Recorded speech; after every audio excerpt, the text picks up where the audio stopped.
The teacher versus the billionaire.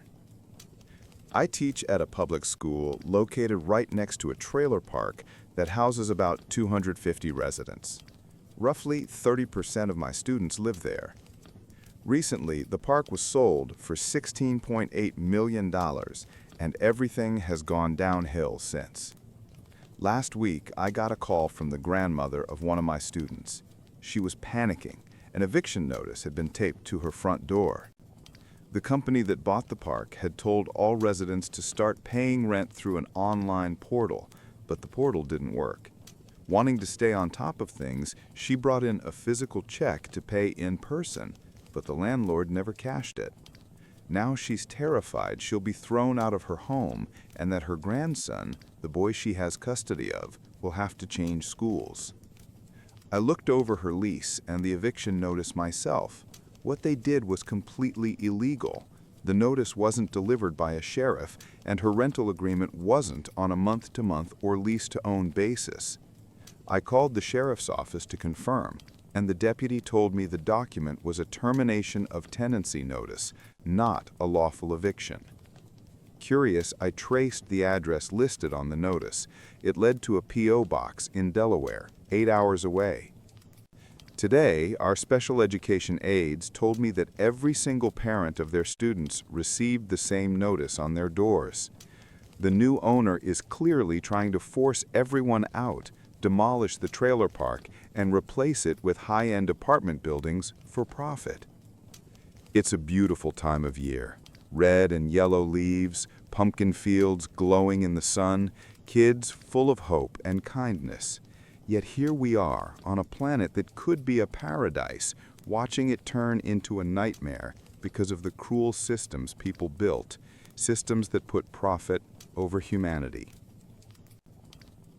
Update 1. This has turned into a real-life, pension-level mystery. I tried reaching out to local media, but no one wanted to pick up the story. Maybe someone reading this can help uncover what's really happening here. The public sale announcement for the trailer park never listed who bought it. Residents were told to send their checks to P.O. Box 249, Englewood, New Jersey. That's all the information we had. Digging deeper, I found that this P.O. box is tied to several other trailer parks in Virginia, Indiana, Kansas, Louisiana, and Florida, all with reported issues like sewage leaks and unsafe living conditions. One of those parks, Pine Creek MHP in California, is registered to a corporation trust center in Delaware, a name that also appears in the Panama Papers for being used as an offshore tax shelter through the Isle of Man. Another company using the same P.O. box, HA2 Finance One LLC, is connected to the same corporation trust center. A man named Byron Fields is listed as the manager for several of these properties. His email domain links to a dead website called ourhomesofamerica.com. On LinkedIn, there's a Byron Fields Jr. who played football for Duke University and later signed with the Giants. His profile claims he works for Homes of America. So, are we supposed to believe a professional football player is secretly buying up trailer parks through shell companies and evicting low-income families? If anyone can dig deeper, please do. Update 2. Half of the school buses that bring children to the elementary school where I work come from that same trailer park, the one sold in April for $16.8 million. The entire property was appraised at just over $2 million and was never listed for sale.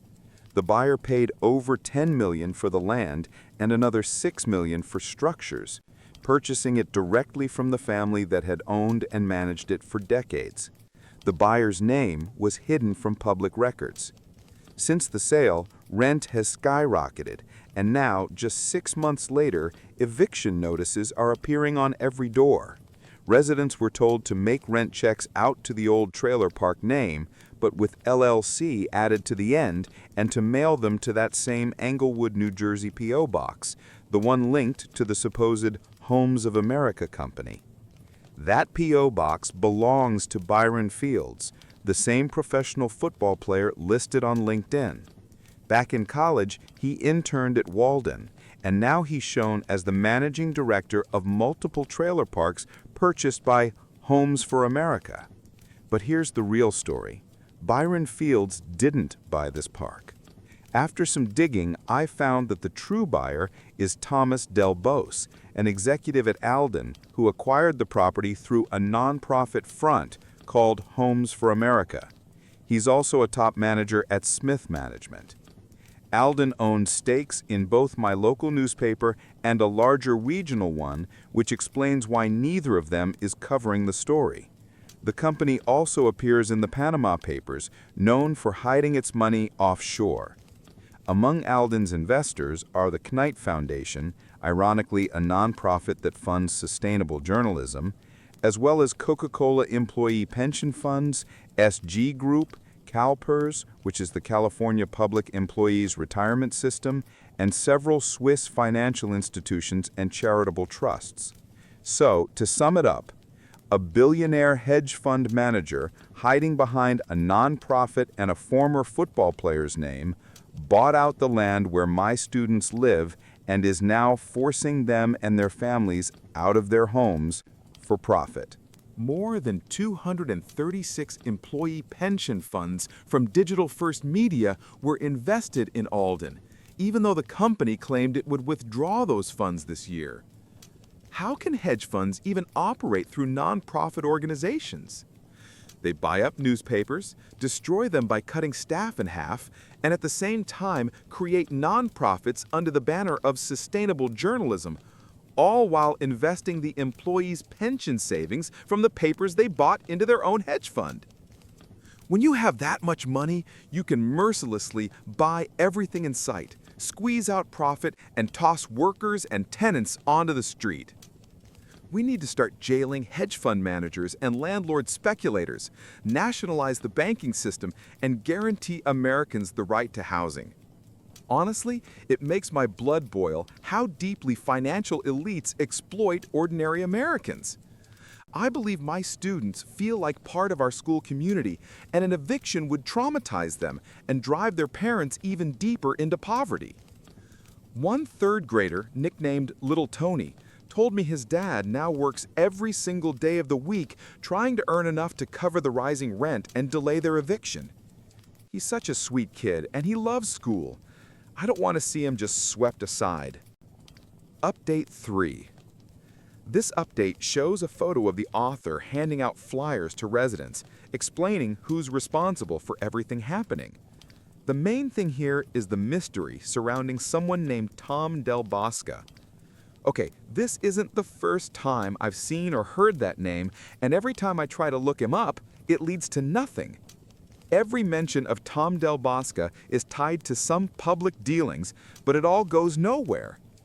I think the name Tom Del Bosca is mostly used as a pseudonym or front to hide the real person or group of people, or it's a total information wipe.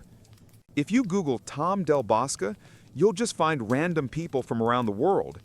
If you look up Alden Global, you'll see it's a hedge fund, and that's it. No story, no clients, no staff. But you can notice they coincidentally own a bunch of news outlets. I don't believe for a second that's a coincidence. This isn't the first time something like this has happened, and trust me, it won't be the last. I wouldn't even be surprised if local or federal media say nothing about the buyouts and mass evictions. It's all extremely shady. But now I wonder, how did the author even get that flyer with all the contact info and help resources? Personally, I don't think it came from anyone she knows. But I do know one thing. Everyone in that area will leave eventually, for one reason or another. If you search Tom Del Bosca or Alden Global, all you get are junk search results. Not even a single photo of this person's face. It's like he literally paid to be erased from the internet. Update 4. I typed up a flyer on my phone about the mass evictions happening in the trailer park where my students live. When I went to FedEx to print it, the girl behind the counter asked if she could post it on social media. I said sure. I parked near the school and started walking along the highway. When I reached the park, I began talking to families sitting outside or in their cars. Every single person was kind and grateful that I was doing something. I was afraid the park management would kick me out. It's happened before, but apparently no one has seen the managers for several days. So, what did I learn? An elderly man is being evicted over $12. The new mobile payment app they're now required to use adds insane service fees. HUD vouchers and housing aid checks are getting returned to sender, leaving residents thousands of dollars in rent debt. A few days ago, the new park manager left a 100-page stack of new rules on people's doorsteps, with fines for every violation. The most disgusting rule: each household is now allowed only one pet. One man invited me inside his trailer where he lives with his young son. The bathroom floor had literally collapsed. Residents were told that if they don't pay the new fees by October 28th, they'll have 3 days to move out before eviction proceedings start. More than half the residents have lived there less than a year. The turnover is massive. Almost everyone said it was the only place they could move into immediately and afford. Rent ranges from $400 to $800. Some trailers have been there since the 1970s. All eviction notices are just taped to people's porches. I saw that the rent payment app doesn't work. No contacts, no ownership info, nothing. One resident showed me she was being fined for dates before she even moved in. Another woman said half her trailer doesn't have electricity. 3 men I spoke with work at a weapons factory, one at Walmart, one in construction. Only about half the people I talked to were white. 3 mentioned having disabilities. All in all, I spent about 3 hours there talking to as many people as I could. Strangely, I didn't see a single one of my students. I walked back along the highway after dark. On the flyers, I left my phone number, but no one's called yet. I'm planning to go back another day at a different time to talk to even more people. I'm exhausted. Typing this while sitting in the bathtub, that's all for now. I'd love to hear your thoughts on all these stories, especially the last one. Is my student watching me? I'm 30 years old and I teach English at a high school. I've been doing this job for a few years now, and as a woman working with teenagers, I've gotten used to some awkward behavior from students, hormones and all that. Occasionally, there are harmless jokes in class, like, "Miss, that guy totally has a crush on you," or, "Miss, are you going to be someone's Valentine?" Usually it's all said lightheartedly, and I never take offense. Every January, our school organizes a ball for students aged 16 to 18 to celebrate the start of the new year. Attendance from teachers isn't mandatory, but this time I was asked to help supervise the event. Alcohol, of course, is strictly forbidden, though some always try to sneak in a flask or two. That night, I noticed 2 boys sitting together at a table in the corner of the hall. They weren't dancing or socializing, just keeping to themselves. I know them fairly well. Socially awkward, not very popular, poor academic performance, but not quite outcasts either. The usual type. Unkempt hair, long nails, that sort of thing. As soon as I approached, I could smell alcohol. Their slurred speech confirmed it. I told them to hand over whatever they'd brought. One of them, let's call him Stuart, argued back and said something that made my blood run cold.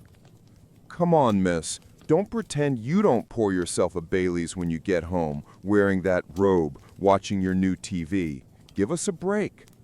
The world seemed to freeze for a second. My heart dropped to my stomach. He described exactly what I do on quiet weekends. When I have no lesson planning or grading to do, I take a bath, throw on my robe, relax with a glass of Bailey's, and watch a show. My husband had just bought us a new TV for Christmas, and I had purchased a bottle of Bailey's only last weekend. There is no way he could have known all that. I demanded to know how he did, and he simply shrugged, pretending not to understand what I was talking about. Then he laughed and said he just guessed. I was shaken. I left the hall immediately, and soon after the boys disappeared too. That night I barely slept. My mind kept replaying his words. There's no possible way someone could guess all 3 things: The robe, the Baileys, the new TV. One of them maybe, but not all. My husband was away on a business trip, so I called him. He brushed it off, saying I was probably just being paranoid, that I might have mentioned it in class at some point and the student remembered. But I know I didn't. I would never share such personal details with students. It's completely inappropriate. Now, I can't shake the feeling of being watched. I live in a small house, yet every time I come back from the store, I check every room, every closet before locking the doors. I've already arranged to have the locks changed. If a car stops outside, I turn off the lights and peek through the blinds. Sleeping has become difficult. At school, Stuart acts completely normal. Quiet, distracted, doesn't do homework, same as always. My husband, however, has grown more annoyed, not because of what the student said, but because of my reaction. I also told the head of the department, but she thinks I probably misheard, or that it's just a coincidence, or both. I feel like I'm losing my mind. What if I'm not wrong? What if someone really is watching me? I just don't know what to do anymore. Update 1. I didn't expect my post to gain so much attention. I'm honestly grateful to everyone who took my concerns seriously and helped me come up with a plan of action. I just got home, and later tonight my friend is coming over to help me check for nearby Bluetooth or Wi-Fi devices using her phone. After that, we'll carefully inspect the house for any hidden cameras, using the phone flashlight trick in the dark that some commenters suggested. I also want to clarify a few things that people often asked about. If the student had said something generic, like, "You probably relax with a glass of wine," I might have brushed it off as a coincidence. But mentioning my robe, specifically Bailey's, and the new TV, things that all happened so recently, there's just no way it was random. As for social media, I do have a private Instagram account under my maiden name, no personal photo, and I never add students. Only 3 former ones who are now studying English at university, and they asked for recommendation letters. I also have Snapchat, but I only use it with my husband and close friends. I've never posted anything about the TV, and I'm sure I didn't even mention it to colleagues, let alone students, and certainly nothing about the Baileys. Update 2. I wasn't planning to post another update, but so many people reached out that I felt I should share. After a thorough inspection of my house, we found 2 hidden devices, both cameras as far as I can tell. I'm not sure if they had microphones. One was concealed inside a smoke detector in my bedroom, and the other was embedded in the living room wall. Comparing an older photo of my bedroom, I noticed that the smoke detector looked slightly different. The police are now involved. If not for the people who urged me to take this seriously and offered practical advice, I might never have checked, especially since my husband dismissed my worries at first. He's since apologized and is cutting his trip short, but I've asked to stay apart for a while. I'll be staying with my parents. I've also informed a school principal and a few colleagues, as many suggested. So now there's an official record of what happened. Needless to say, I feel violated and disgusted beyond words. I don't know how many people were involved, but some students' phones have already been confiscated, and we're waiting for results. That's all I'm going to say for now. Thank you to everyone who believed me and helped me stay sane through all of this. My professor hired me as a nude maid. I'm a woman in my early 20s, and my professor is in his 30s. I work for a cleaning service that offers different options: regular cleaning or cleaning while wearing lingerie or completely nude. There's no touching, no sexual contact, and any client who crosses the line is immediately banned. Clients can choose general traits, like hair color, body type, or gender, but they can't pick a specific maid. The agency assigns someone based on availability, and both the maid and client can use fake names. No photos are ever shared, and the system automatically checks for potential conflicts, like if 2 people work or study at the same place, to avoid exactly the kind of situation that ended up happening to me. A few months ago, I got a message from my company about a nearby client who had requested a maid in lingerie. Apparently, I matched the description. I arrived dressed casually, jeans and a t-shirt, with the lingerie underneath, as required. When the door opened, it was my professor. We both froze. I immediately realized what had happened. I told them that the agency usually screens for overlaps like this, but obviously something had gone wrong. I offered two options. I could stay and do my job professionally, or call the office and send a replacement. Either way, we could just forget this ever happened. He chose the second option. I called my supervisor, explained the situation, and left. The company later told me that due to a software glitch or human error, no one noticed that we were both affiliated with the same university. A few days later, I ran into him on campus. He looked tense and awkward, wouldn't make eye contact, and seemed to avoid me entirely. Later that same day, we bumped into each other again, and it was even more uncomfortable. We had classes together at the end of the previous academic year, after the cleaning incident, and back then he also acted distant, but I thought it was just because classes were online. Normally, I wouldn't care, but next year I'll have him again for several courses and mandatory one-on-one project meetings. These sessions can't be reassigned to another professor, and they directly affect my final grades. I'm confident I can stay professional, but I'm not sure he can. It's been months, and he still can't even look at me. I'm paying a lot for my education, and if this keeps up, it might impact my grades and opportunities. I have no idea what to do.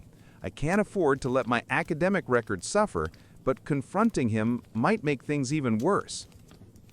Update. He reported me. Following some advice I got online, I scheduled a meeting during his office hours to clear the air. I also sent a polite email saying that with the new academic year starting, my final one, I wanted to discuss my thesis topic to make sure he approved it before I began. That's something every student does. But apparently, that simple message was enough to send him into panic mode. The cleaning agency I work for also offers fully clothed maids, so he went to the university administration and claimed that he had hired that service, a standard cleaning, and that when I showed up, I offered to clean nude in exchange for help with my thesis. He said he refused. Obviously, that's a total lie. I provided the university with a recording of my phone call with the agency, which was enough to clear me. Unfortunately, there's no way to access his payment records since the service uses an anonymous billing system, and anything beyond that would require a court case, something I can't afford. Even though I was cleared, the administration said they couldn't place me in any of his classes moving forward because, formally, I was now listed as being involved in a sexual harassment investigation. He must have reported me right after receiving my email because the notice from the Student Affairs Office came less than a week later. I honestly can't understand what was going through his head. Maybe he thought I was planning to report him first and wanted to get ahead of it. But that's absurd. All I did was book an appointment like any other student. Either way, I'm leaving the university. I only had 1 year left before graduation, and I've already applied to transfer to nearby schools. But since this all happened right at the start of the semester, it's 10 times harder to arrange than if it had happened over the summer. The only good thing is, I wasn't expelled or suspended, so I don't have to explain anything to anyone. The university seems willing to quietly let this whole mess fade away. Another professor even agreed to write me a recommendation letter. The cleaning company blacklisted him and plans to share his information with other agencies, so hopefully he won't be able to pull something like this again. I also spoke with a lawyer during a free consultation. I decided not to sue.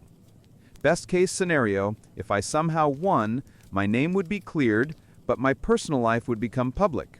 My classmates and professors would find out everything, and I'd still be stuck in a university that already showed it would throw me under the bus to protect a coward. Even if I won, my professional reputation would be tarnished in academic circles. So I'm walking away with my dignity, my truth, and the hope that this man never gets the chance to hurt another student again. Strange things in the mailbox. Nothing unusual had ever happened with my mailbox before. I live alone and rarely talk to my neighbors. At most, we just hold the door open for each other. About 2 months ago, in early May, I went to check my mail, something I usually do a couple of times a week. When I opened the box, there were a few flyers and a single black button inside. I was surprised to see it, but didn't think much of it. Figured it ended up there by accident. A week later, I checked again. This time, there was nothing inside except for a small piece of paper with some nonsense scribbled on it, called GL Wed Honest WGE. I had no idea what that could possibly mean.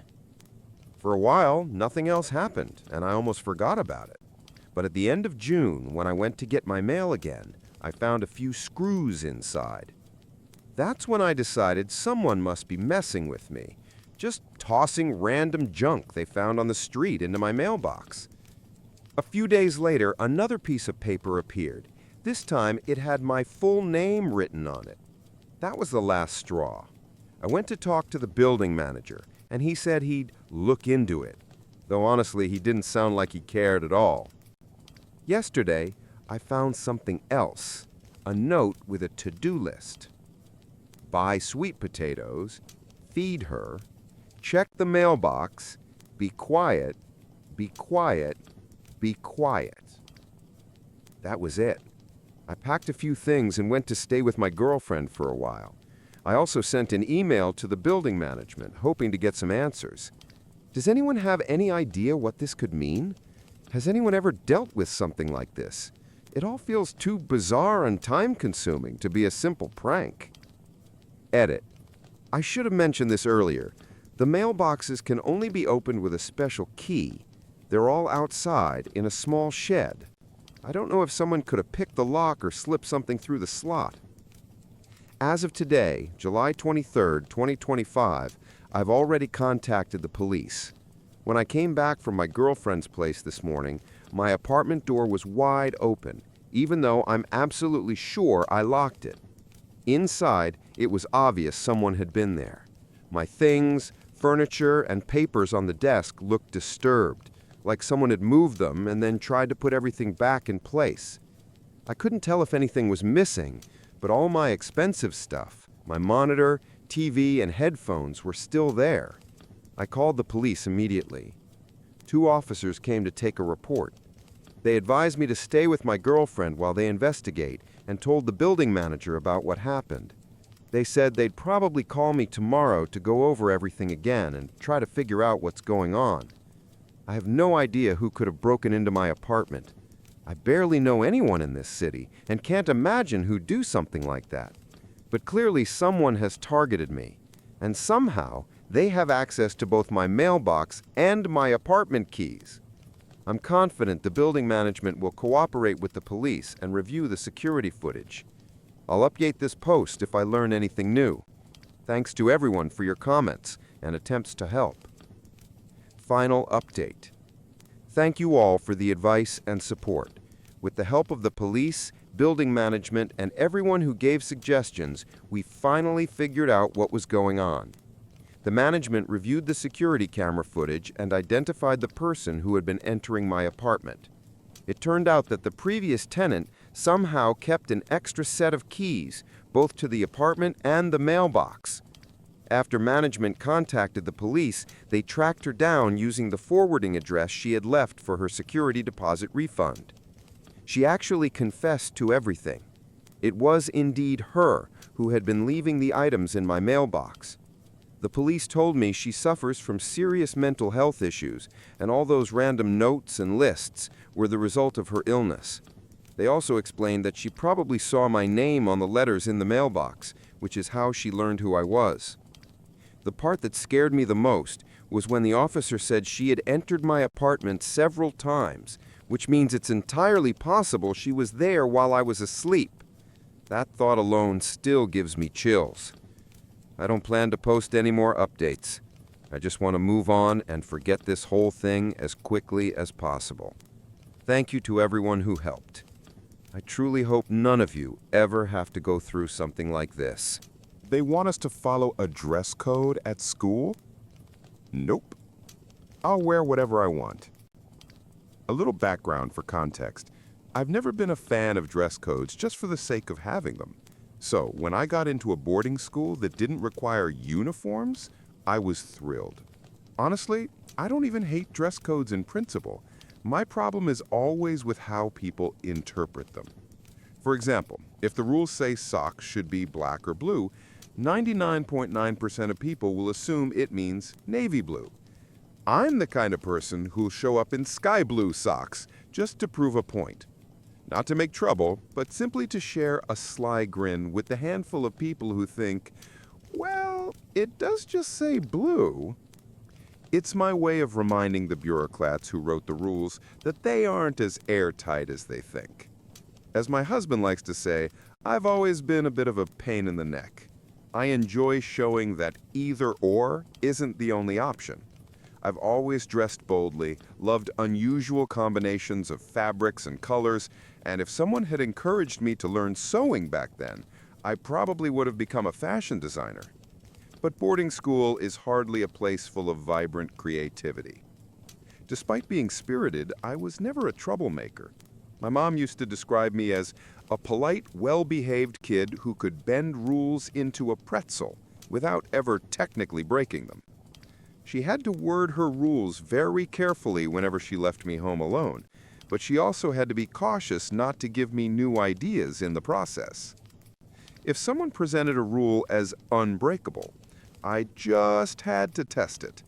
And if they were pushy or smug about it, I'd find the cleverest way possible to prove them wrong. My mom always believed critical thinking was the real key to success in life. She taught me that if you can analyze a problem and figure out a solution, you don't need to have all the answers memorized. You just need to know how to find them. Remember, this was a decade before Google and smartphones, so I don't fault modern parents for having a different mindset.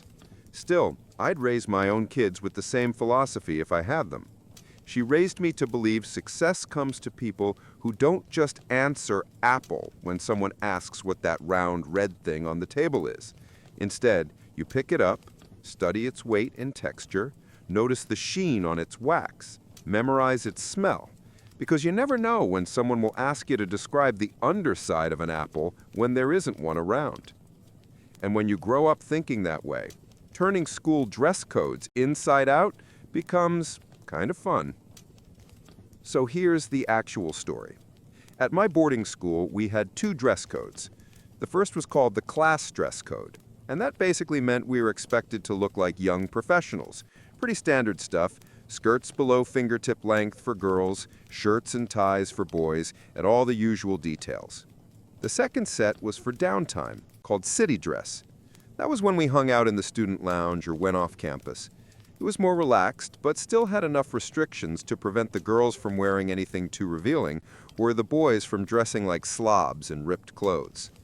Now, I had these suede knee-high fringe boots. Actually, I had 2 pairs, one black and one brown. They were the warmest, most comfortable boots I'd ever owned, even before Uggs became a thing. My mom and I had fought over those boots for years, so it was a huge personal victory when she let me bring them to school. One day, a teacher pulled me aside and told me that the faculty had been discussing my boots and decided they didn't fit the class dress code. But I read the rules, I argued. There's nothing in there about boots like these. I know, she admitted, but we've decided they don't fit the image we want. But the color matches, I know. The material's fine too. Suede is allowed. Yes. The rules don't mention height. Riding boots are permitted, right? That's true. So why then? I demanded. I honestly can't tell if I felt more angry or hurt. Probably both. This teacher was someone I respected, someone who had always been kind to me, and I immediately understood why they sent her to talk to me instead of someone else. Because I wasn't the type to throw a tantrum or cause a scene. I was the type to plan my revenge quietly. All right then, I said calmly, and walked away. That night, I studied the dress code rules word for word, line by line. I read through every single sentence of that dress code over and over again.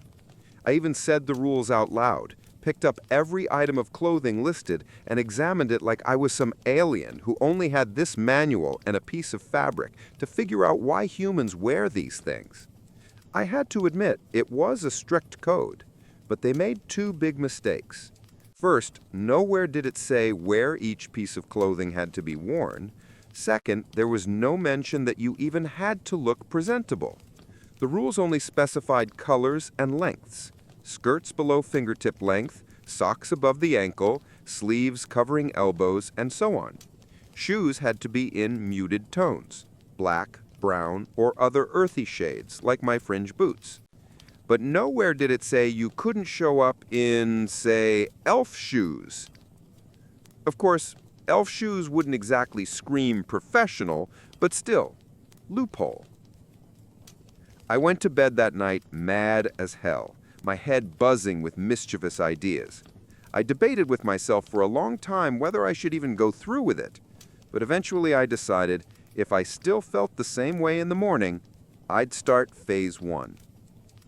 The next day, I woke up just as annoyed, and on my way to breakfast, I mentally made a list of the biggest clowns in my class. In the cafeteria, I found a couple of them and told them, "You know, the handbook is very specific about how ties must be knotted: Windsor, single, or double. And if it's a bow tie, it has to be tied in the classic way. But nowhere does it say ties have to be worn on the neck. The rule just says they must be properly tied." I suggested that they read it carefully that evening and decide for themselves what to do with that little loophole.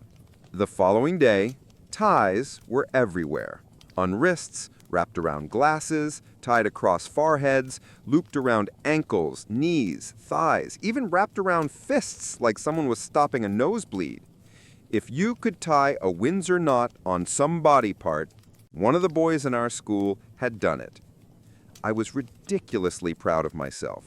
Phase 1 was a total success.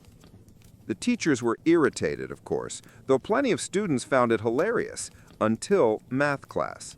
One boy came in without a visible tie. He was the one who always wore a bow tie. The teacher looked down at him sternly and said, "I know you all decided to play games with ties today. I think we've been patient enough, but you do know the rules say you have to be wearing one."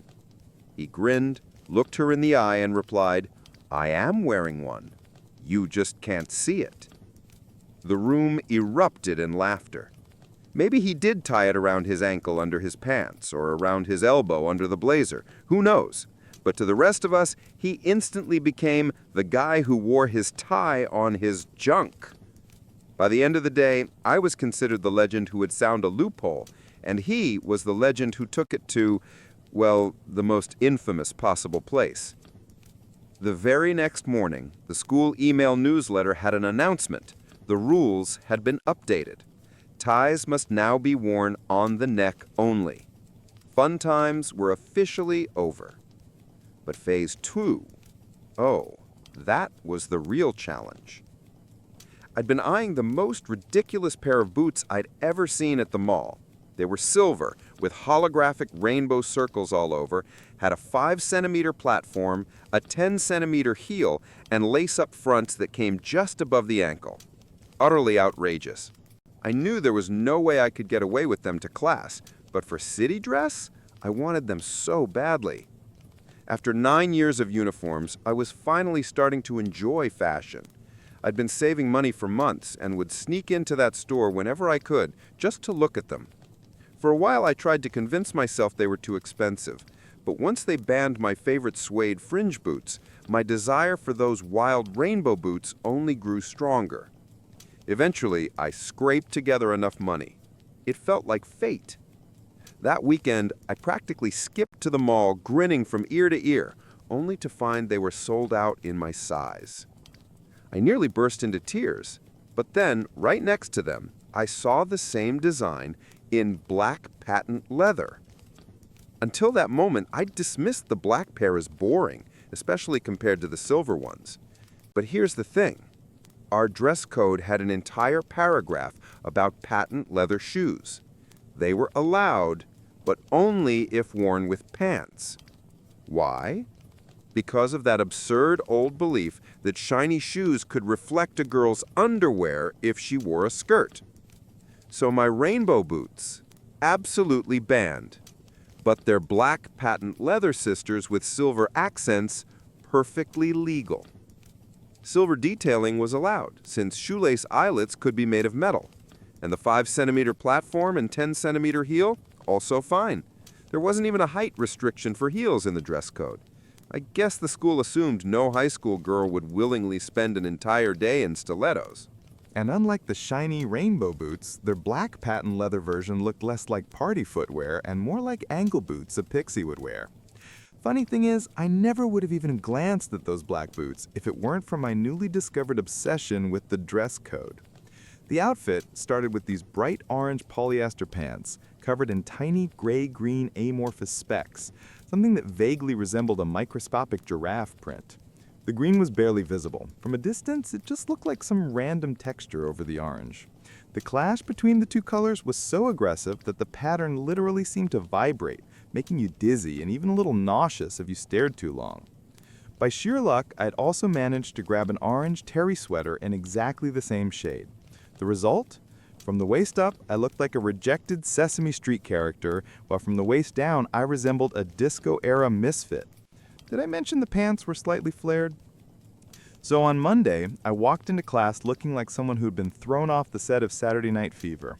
My new platform boots had these heavy wooden heels that clumped so loudly they echoed through the entire building. Suddenly I was towering a good 10 centimeters over everyone else, more noticeable in the hallways, and even rivaling some teachers in terms of sheer presence. I caught a few of them throwing sideways glances at my boots, and I started keeping mental notes on which staff members apparently had it out from my suede knee-highs. It was obvious who found my appearance ridiculous. But I didn't stop there. It turned into a personal mission to curate the most hideous outfits my imagination could come up with. I didn't care how I looked anymore. I just wanted to make sure every piece still technically complied with the dress code. Even the teachers admitted my boots met the written requirements, they just didn't like them. I'd put effort into following their rules, and suddenly it wasn't good enough, simply because my choices weren't to their taste. So fine, if they didn't like my boots, I'd wear ugly boots every single day, forcing them to stare at outfits that nobody in their right mind would find appealing. And what could they do? Tell me daily that my clothes were wrong while failing to explain how? By their own admission, nothing I wore actually broke the rules, and I wasn't about to start breaking them. That's not my style. Living in a dorm had its perks. Girls shared clothes freely, so as long as you were willing to lend your stuff too, you essentially had access to 30 wardrobes, just in our block alone. My own clothes had been carefully coordinated, but once you started mixing them with other people's, the results became gloriously absurd. Like when my roommate's loud neon blouse, which she only ever wore with a black skirt, ended up paired with another girl's skirt in a clashing wild print. I wore it specifically because the colors screamed at each other. Still, not against the rules. Those scandalous slut boots, I only ever paired them with pants. I raided every thrift store, vintage shop, and secondhand place in town.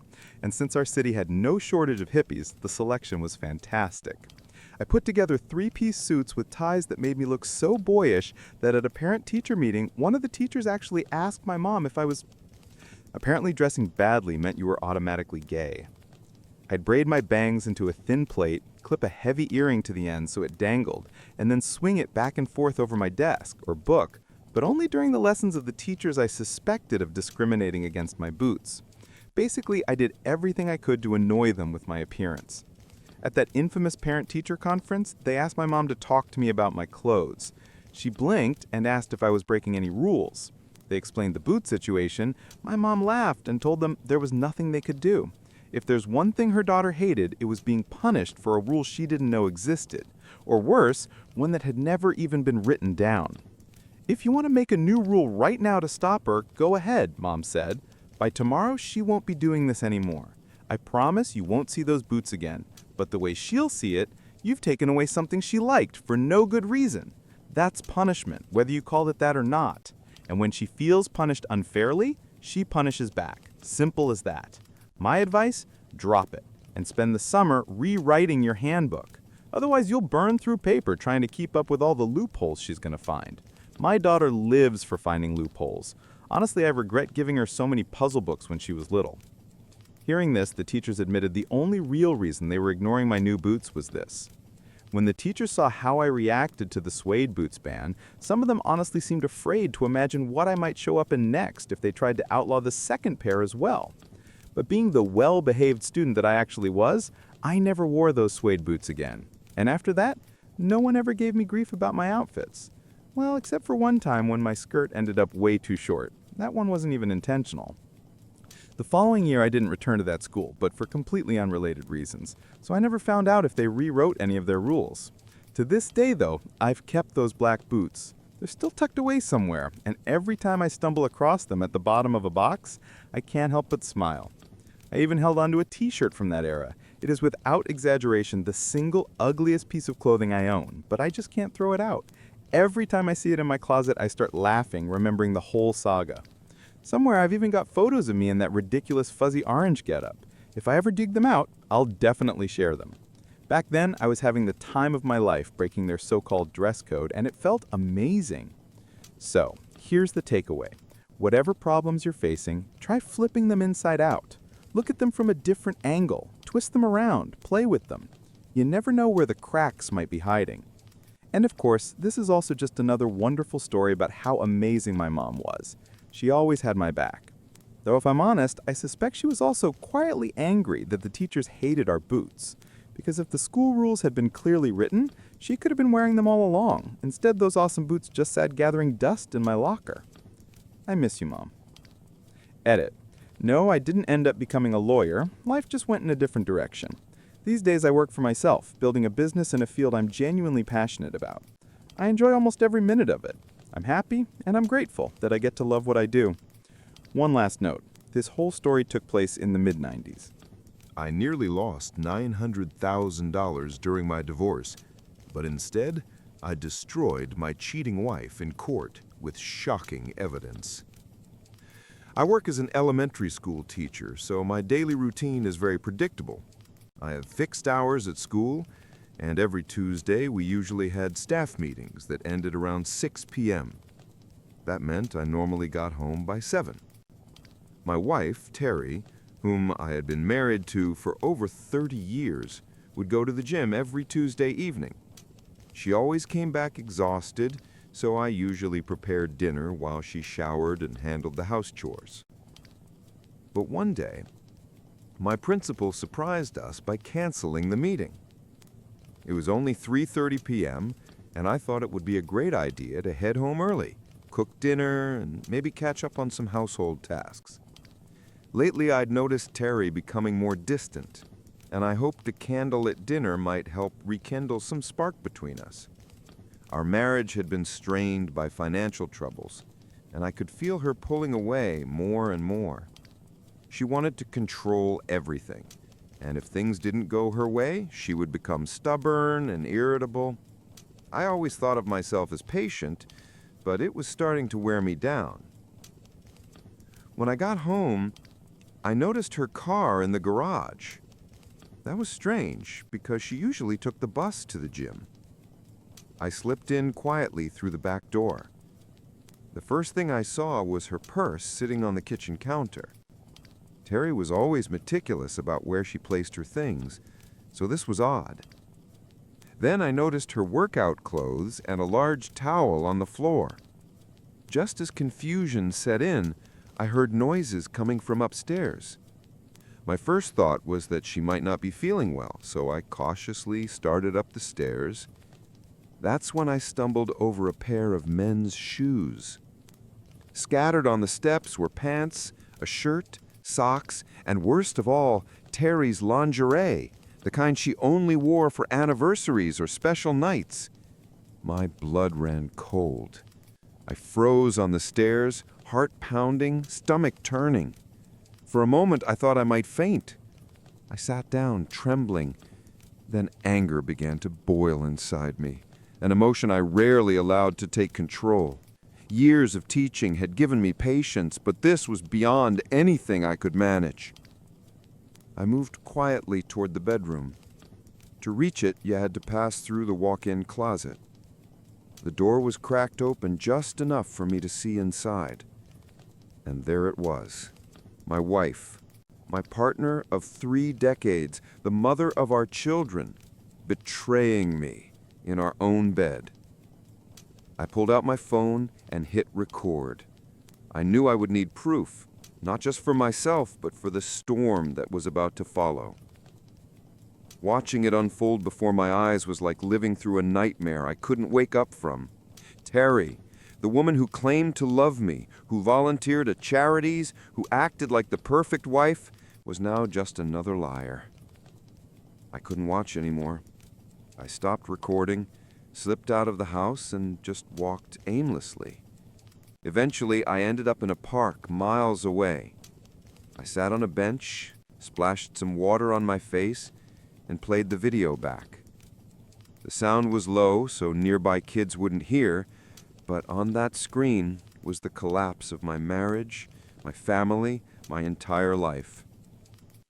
And there in the park, I broke down and cried. By the time I got back home, it was around 7 p.m., my usual return time on meeting days. Terry greeted me at the back door with fake concern. "Do you want me to get you something to drink?" Her eyes were full of feigned worry, but I couldn't bring myself to tell her the truth. My voice shook as I muttered, "Not really. I think it's just my stomach. I'm going to take a shower and sleep it off." "All right, but take a bucket in case you throw up. I don't want to ruin the clean sheets," she said casually. That almost broke me. Those clean sheets had already been ruined, stained by betrayal. I replied more firmly, "I'll sleep in the guest room tonight." And that's exactly what I did. For the next few days, I pretended to be unwell. She went on with life as if nothing had happened, while I carried the weight of the recording in my pocket. The evidence that my marriage was nothing but ashes. When Monday came, I finally decided what to do next. I needed answers. Was this just a one-time betrayal, or had it been going on for a while?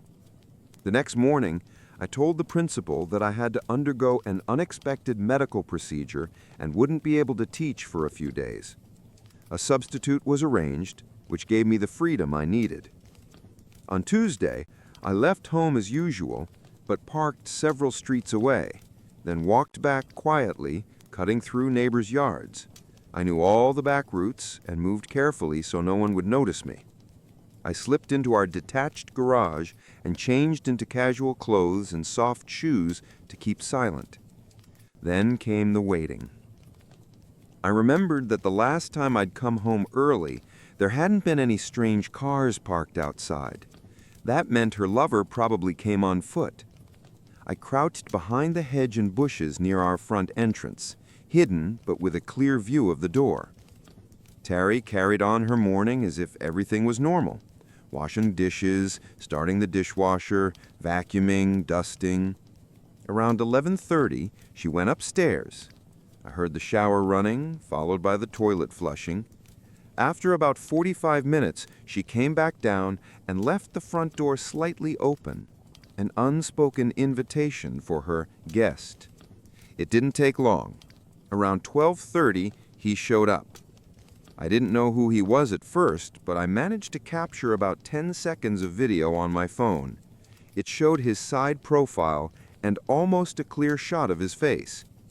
He didn't hesitate, he just walked straight into my house. The first words I heard froze me in place. "I hope you're wearing that workout outfit again." "Of course," Terry replied with a giggle. "You always loved when I put it on. Sometimes I think that's what hooked you in the first place." That was all I needed. Their comfort with each other screamed of a long-term affair. They headed upstairs without a care in the world. I returned to the garage, my heart pounding out of my chest. My head was spinning with questions. Who was this man? How long had this been going on? And why hadn't she ever talked to me about anything? What terrified me more was the thought of my health. They hadn't used protection, at least not that I could see. The idea that she might have put me at risk made my stomach churn. I thought back to her years at the gym, the social circle of married women she had joined, and the charity events. Maybe the gym held the answers. Update 1. Being a teacher came with one big advantage. I had access to printers and other resources. I decided to start by printing still frames from the video I'd taken. Identifying him was now my top priority. On Thursday, when Terry was supposed to go to the gym again, I suggested going with her. I claimed I was thinking about getting a membership myself, especially since school was on break. She immediately grew uncomfortable and tried to talk me out of it. "It's really just a group of wives who chat more than work out," she insisted, but I didn't budge. So that Thursday, I walked into the gym with her. The moment I stepped inside, it felt like a scene from an old Western. Everyone turned to stare at me, whispering among themselves. Terry was visibly on edge, sneaking nervous glances toward the staff area. I tried to distract myself by walking around the facility. It was the usual setup, rows of machines, mirrors on the walls. Near the exit, I noticed a staff board with photos and contact info. At the top was the owner and director, Miss Elizabeth West, followed by 2 women and 1 man. My blood went cold. The man was him, the lover. Under his photo, Philip Barnes, head of training programs, personal coach. As I memorized his number, I looked back toward the machines. Terry was gone. Panic struck me until I spotted her a few minutes later in a hushed but desperate conversation with none other than Philip. She stood partly hidden behind weight equipment, gesturing for him to leave. Then she quickly returned to her machine as if nothing had happened. She didn't realize I'd seen it all. I sat there burning with rage, trying to keep my composure. When she came back over, she noticed my pale face and asked softly, "Are you okay? Is your blood sugar still low?" "I'm fine now. Are you ready to leave?" Before she could answer, the director's voice echoed through the loudspeaker. "Ladies and gentlemen, the last training session of the day is canceled. Mr. Barnes suddenly felt unwell and had to go home." A wave of disappointment swept through the women in the gym. But I wasn't disappointed. For me, it only confirmed everything. Update 2. It seemed that workouts with Mr. Bonte were a cornerstone for many women at that gym. That alone made me think this needed deeper investigation. When I glanced at Terry, she didn't show much reaction to the announcement of his sudden illness. But I could swear I saw her shoulders relax, as if a huge weight had been lifted. "Let's go," she said quickly, snatching her towel and gym bag from the storage area where everyone left their things during class. We were just stepping out when a woman approached us, someone I didn't immediately recognize. "Hello," she said nervously. "Sorry, I'm new to all this and lost track of time. My son Timothy's here, right?" That wasn't usual. New parents often struggled with pickup procedures. I reassured her I'd get Timothy while colleagues covered the remaining kids. I found him near his classroom, chatting with another student. "Hey Tim, your mom's here. Let's head to the pickup area." He looked puzzled. He was in the last year of elementary school, old enough to not lose track of time. "That's weird," he muttered. "Mom's usually busy with her fitness instructor on Friday afternoons. Back at my old school, she often didn't come until 5:30. The word fitness instructor hit me like a hammer. My heart pounded as I casually asked, "Oh, that's great she takes care of her health. Do you happen to know his name?" "Yeah, it's Bonte or something like that. He works at the local gym but also does private lessons at home. That's who I want to be when I grow up. Mom always seems so happy and relaxed after training with him. We usually order takeout on Fridays because she doesn't have time to cook." I nearly lost my composure. This man wasn't just entangled with my wife, he was messing around with multiple women in town. Back at the car, his mother thanked me warmly for helping. "Not a problem," I said smoothly, "part of the job. By the way, I don't think we've officially met. I'm Gerard D. Kids just call me Mr. D." "Nice to meet you," she replied, shaking my hand. "I'm Mary Jones. I remember seeing you at the gym last Thursday. You were there with your wife, Terry. Sorry she seemed in such a hurry to leave. It looked like Mr. Bonte's absence threw everything off." The moment she said his name, her entire demeanor shifted.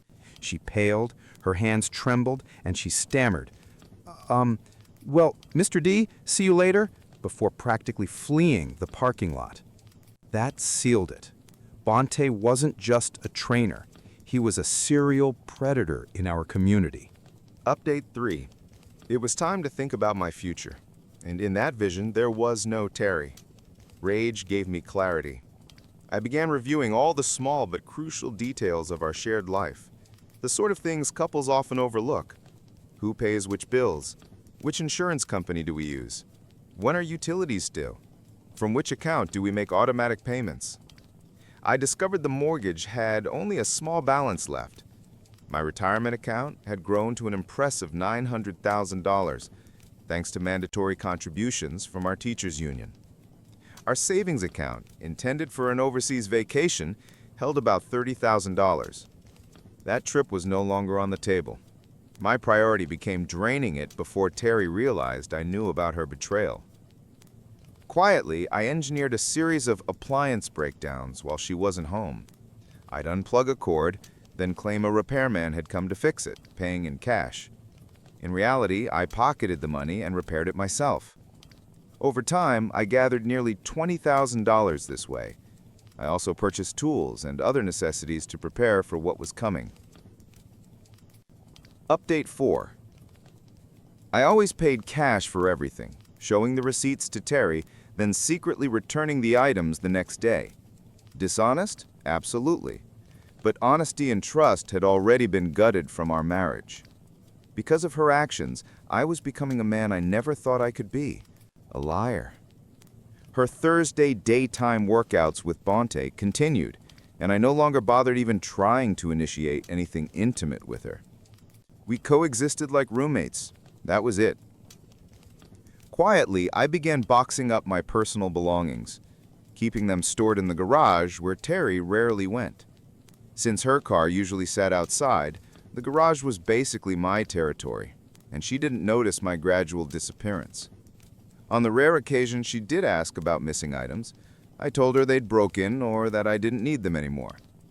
She accepted those answers mostly because many of my things didn't fit her preferred aesthetic anyway. When most of my possessions were gone and the house looked practically unchanged, I realized how much I'd already surrendered to Terry's control over the years. I withdrew what I could from my retirement account and bought a small house on the edge of town. It wasn't much, just 2 bedrooms, a tiny yard, and a garage, but it was mine. Close to the school where I worked, and best of all, the mortgage was small enough that half my salary easily covered the payments.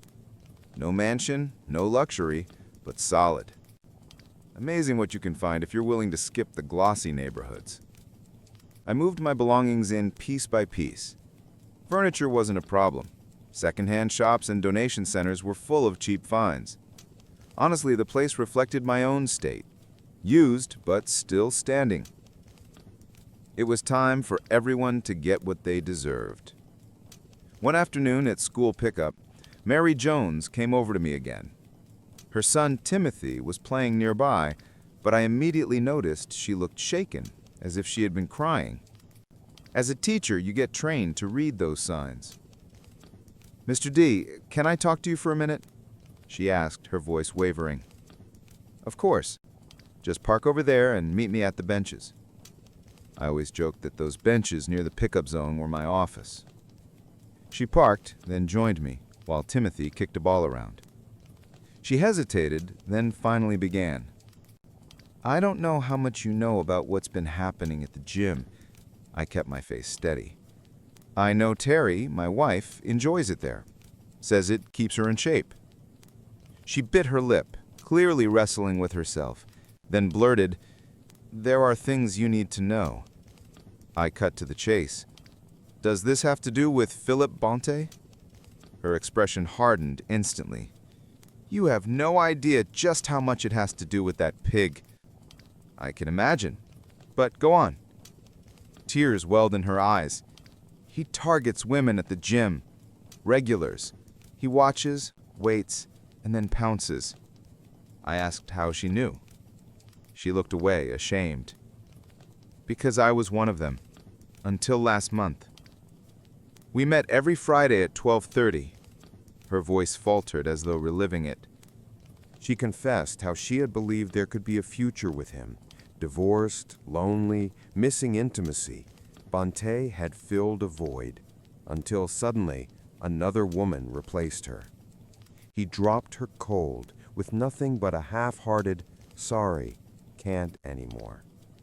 She gave a bitter laugh through tears. "I thought I was special. Turns out I was just another notch." I sat stunned. How could she unload this on me, her child's teacher? She must have been truly desperate. Trying to offer some comfort, I murmured, "Relationships aren't always what they seem." Her eyes narrowed, searching my face. Then she whispered, "You already know, don't you? About him and Terry?" I swallowed hard. "Yes, I know." Mary reached for my arm. "Then please believe me, he'll keep doing this until someone stops him. He doesn't care who he hurts as long as his ego's fed. He even brags about it at bars with his buddies." Her tone sharpened. "If you need my help to make him pay, just say the word. That man deserves to be brought down." She called for Timothy and drove off, leaving me in silence. I sat there, mind racing. Oddly, I felt a flicker of relief. Her confession made my plan for revenge seem less like an act of a betrayed husband and more like a moral obligation. Bhante wasn't just wrecking my life. He was a predator preying on countless women. The question now was, how many more? I started piecing together his schedule. The gym was open every day except Mondays, and he seemed to be there constantly. Using the number listed at the gym, I tracked down his address. Just 3 blocks from our house. No wonder it was so easy for him to sneak over for sessions with my wife. I told Terry that my doctor had recommended daily evening walks around 5 p.m. Luckily, she showed no interest in joining me. That gave me the perfect cover. Since I knew it wouldn't interfere with her own meetings, everything went smoothly. During my first evening walk, I headed straight to Bhante's address and discovered that he lived in a ground-floor apartment among several similar buildings. His car wasn't there, so I lingered nearby to catch his return. He usually left our house well before 6 p.m., which meant he almost always came back around that time. Sure enough, at exactly 6 p.m., he walked into his apartment. It became a routine, day after day, whenever I was free to go out. On days I had staff meetings and couldn't leave, I assumed he still followed the same pattern. I began to suspect that his evenings at the gym weren't really about exercise, but about meeting different women. To confirm this, I adjusted my schedule, starting my walks earlier and watching his daily movements more closely. Eventually, I decided to take a full week off from work just to investigate. I went to an electronics store and purchased surveillance equipment, a long-range listening device, motion-triggered HD cameras with audio, and an external hard drive for storage. On Monday, after setting everything up, I installed the first camera inside Bhante's apartment. Luckily, his place was small, almost like a studio with a kitchenette and dining space. One camera was enough to cover the entire living area, except the bedroom. Breaking in was shockingly easy. He hid his keys under the doormat. Careless. All I had to do was wait for him to head to the gym, slip inside, place the camera, and leave. From then on, every sound or movement in his apartment was recorded and streamed straight to my laptop, time-stamped and secure. That same evening, I got my first footage, Bhante eating takeout in front of the TV before heading to bed at 9 p.m. The next day, I slipped into the gym through the back entrance after closing time and set up a second camera in a private room where clients were usually assessed. This was the same room Bhante often used for one-on-one sessions. By Wednesday, when Terry went out shopping, I had already installed the third and fourth cameras, one in our bedroom and another in the living room. Reviewing Tuesday's recordings shocked me, though deep down I wasn't surprised. Bhante woke up, went out for breakfast, then came back and made a phone call. Julie, hey, it's me. He's gone. See you at 12:30. Wear what I told you. Don't worry, I'll be careful. No one will see me come over. You said he's out for 3 days? Perfect. I'll come Thursday and Friday, too. We'll talk later. Love you. He hung up with a spring in his step, practically glowing. On Thursday, I set up in the garage with my laptop, waiting. As expected, the camera caught him returning with breakfast again, then calling Terry. She answered, "Good thing my husband left for work. See you at 12:30, like always." That was the breaking point. Later, I asked Mary, Terry's mother, to help me compile a list of all the women Bonte had been involved with in the past. She attacked the task with energy, and within a week, I had names and addresses. To my horror, Terry's name was on that list too. At this point, our house meant nothing to me. It wasn't a home anymore, just a building. Terry noticed the emptiness, but I brushed it off by saying I was reorganizing my things. Meanwhile, I secretly prepared for the end. I met with a divorce attorney, set up new bank accounts and insurance under my name only, moved our vacation savings to my private account, and switched to a new SIM card. I even changed the beneficiaries of my retirement plan to our children. I gathered all the evidence, surveillance footage, phone transcripts, photographs. I placed it all in folders, along with the names and contact details of the women Bonte had been with. I even included the address of a local clinic for STD testing, since most of his affairs were unprotected. On our kitchen table, I left divorce papers, DVDs of their encounters, printed stills, and my wedding ring, cut in half and smeared with grime. Beside it was a note. "Terry, this ruined ring is what's left of our marriage. Do not contact me. If you must, do it through the attorney listed in the documents. I've requested a restraining order at the school, so do not come there. Any disturbance will result in immediate police intervention. Our children know the truth, so don't expect to rewrite the story." Then I left.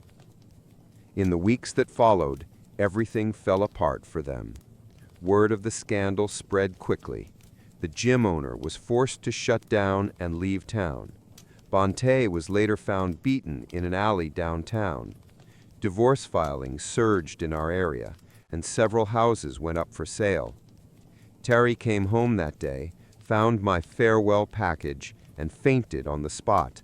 A neighbor called an ambulance. She later tried to contact me, but I ignored every attempt. Eventually, she even stormed the school, which ended in her arrest. After that, her efforts stopped. Our children didn't hold back. They confronted her openly, disgusted by her betrayal.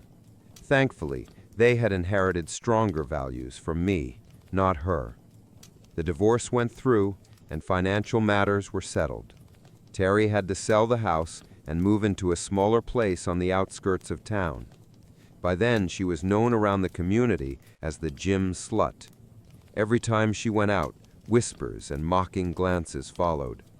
Shame and depression eventually pushed her into psychiatric care.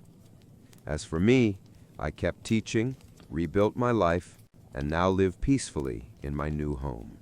I refused to let my husband's brother move in with us, the same man who once peed on my belongings and tried to blame my cat for it. I'm 29, my husband Ted and I have been together for 10 years. We met back in college and have been inseparable ever since. I graduated earlier than him and took a semester off to travel while he finished his studies because we were planning to move to another state afterward. But Ted had to retake several classes, so when I returned, we couldn't move yet, and I didn't have my own place. I moved in with him and his roommate, who also happened to be his older brother, Ash. He's 32. Before I moved in, I made sure Ted talked to Ash about me bringing my cat. They already had an old dog, but Ash said it was fine. About 3 weeks after I moved in, I started noticing a strong smell of urine in our bedroom. We couldn't figure out where it was coming from.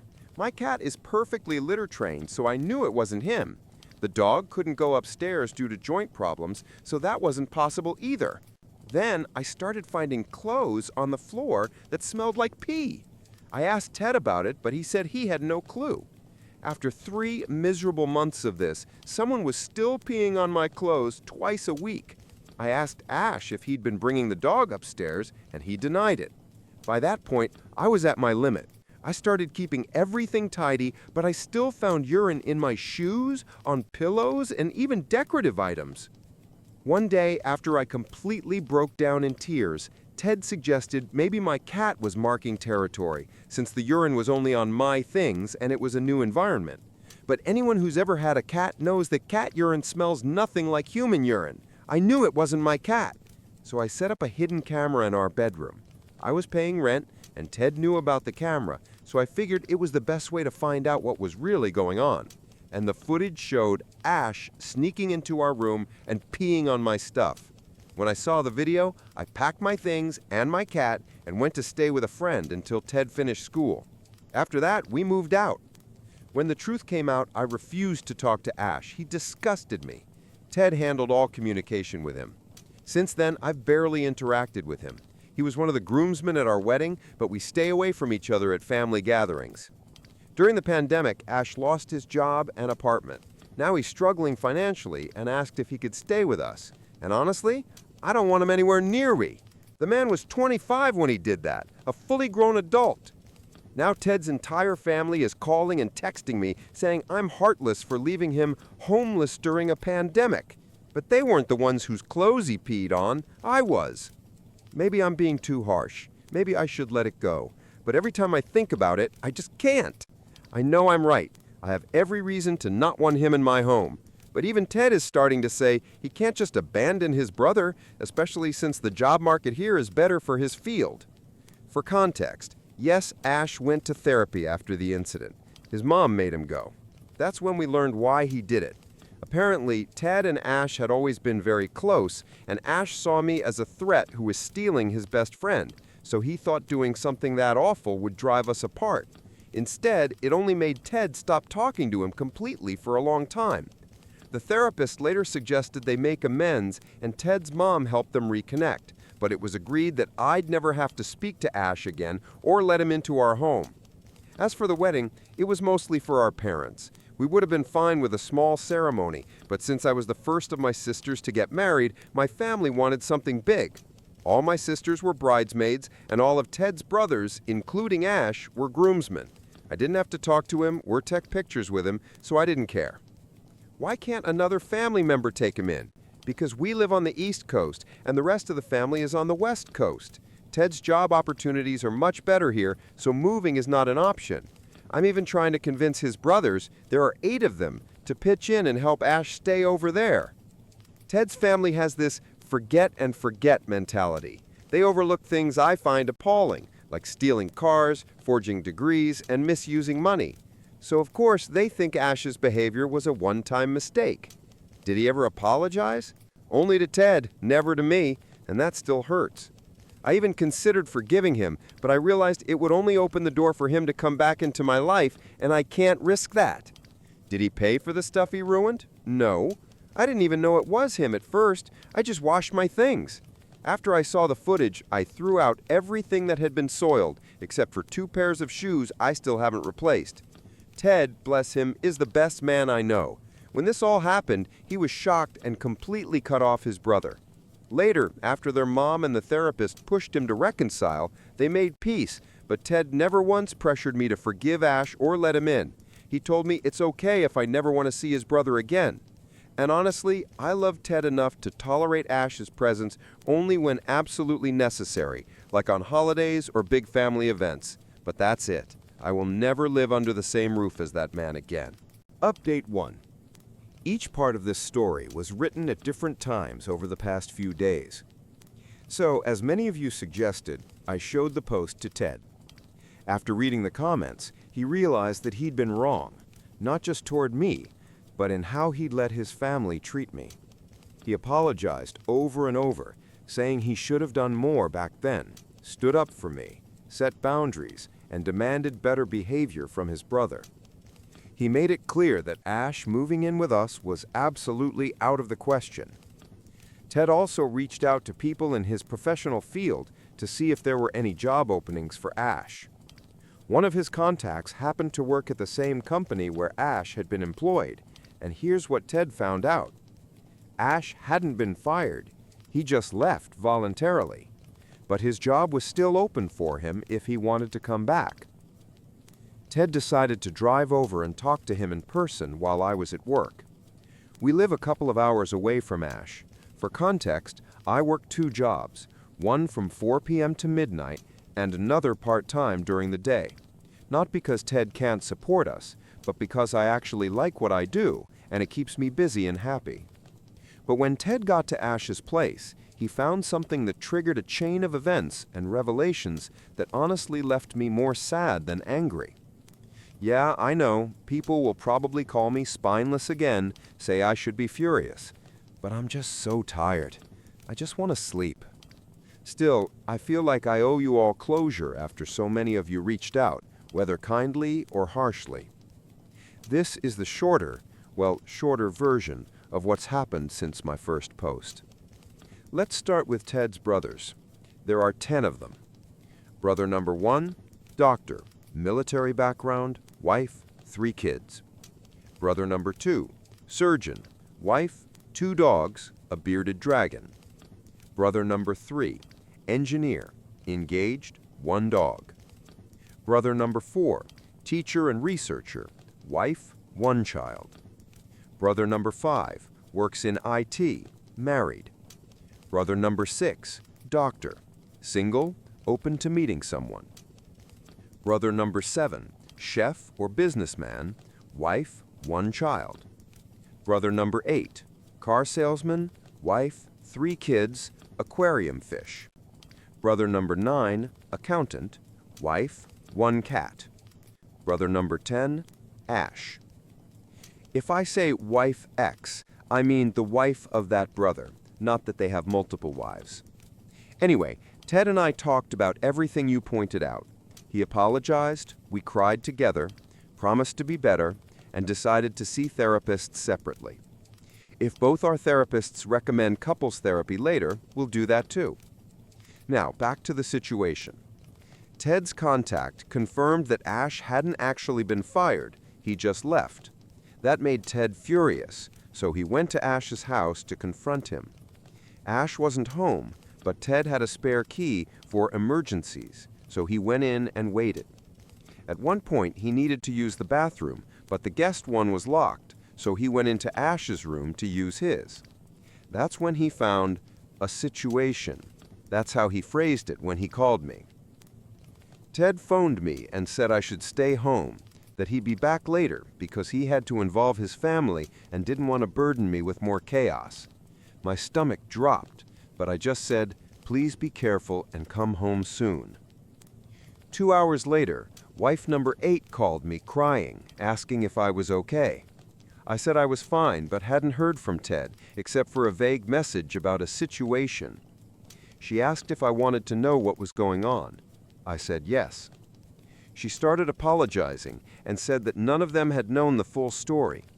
Apparently, brother number 5 read my post and called brother number 7 to complain that I'd aired family laundry online. But when your brother-in-law literally pees on someone's belongings, it's not exactly a common enough story to confuse with another family. Brother number 7 read the post and thought some details didn't add up, so he called brother number 2, who then called his mom, and by that point the entire family had read it. I'd missed a few calls from brother number 2 and brother number 6, but I was at work and didn't answer. And here's what came out next. The whole therapist story about Ash, fake. The so-called therapist was actually just a friend of his pretending to be one. No license, no education, nothing. He pretended for 3 years just to get his mom off his back. She knew. She covered for him. Said she'd forgiven worse things from the other sons. It all came out when brother number 2 asked her why Ash had never apologized to me. They all assumed he already had, and that I'd forgiven him since I have a reputation for being too soft. Plus, they thought he'd only done it a few times, not over the course of several months. Anyway, wife number 8 told me that brothers number 3, 4, and 8 were already driving to meet Ted because he'd called for help. That freaked me out. She suggested I talk to wife number 1 for emotional support. Then Ted called again, saying he was sorry and that his brothers were handling it. I told him to stop sugarcoating things and tell me what was really going on. That's when he said it. Ash has serious psychological issues. He hates me. In his bathroom, there are pictures of me covered in urine and semen. And apparently, there were photos of brother number 1's 14-year-old daughter, too. I have no idea what she ever did to deserve that. Ted said he searched Ash's bedroom and found old family photo albums that should have been with their parents. Inside, the faces of certain people, ours, were cut out, scratched, or vandalized. When he found one of our wedding photos, yellowed and soaked in urine, he dropped the album in disgust. Then he saw Ash's cat hiding under the bed, terrified and filthy. When he coaxed her out, she was covered in dried urine and semen. Ted called brother number 6, told him what he found, and said they needed to take the cat to a vet immediately. Brother number 6 told him to stay put until they figured out where Ash was. The brothers started coordinating. Brother number 1 was furious and threatened to kill Ash over the photos of his daughter. The rest were between anger and panic. Then Ted called his mom to confront her about covering for Ash. She broke down crying and admitted she'd known the brothers had bullied Ash when they were younger and that she felt guilty for never protecting him. So she tried to make it up to him by constantly defending him as an adult. Ted remembered how when we got married, his mom hovered around Ash constantly. We thought it was just her being caring, but now it all made sense. After she confessed, Ted called me again, apologized, and told me everything. I was so shaken, I called my boss and took the rest of the day off. I just couldn't function. I decided to drive to him because someone had to look after the cat. He told me not to come, said I shouldn't see what he saw, but I couldn't sit still. About an hour into the drive, I got a notification from our smart doorbell, a delivery.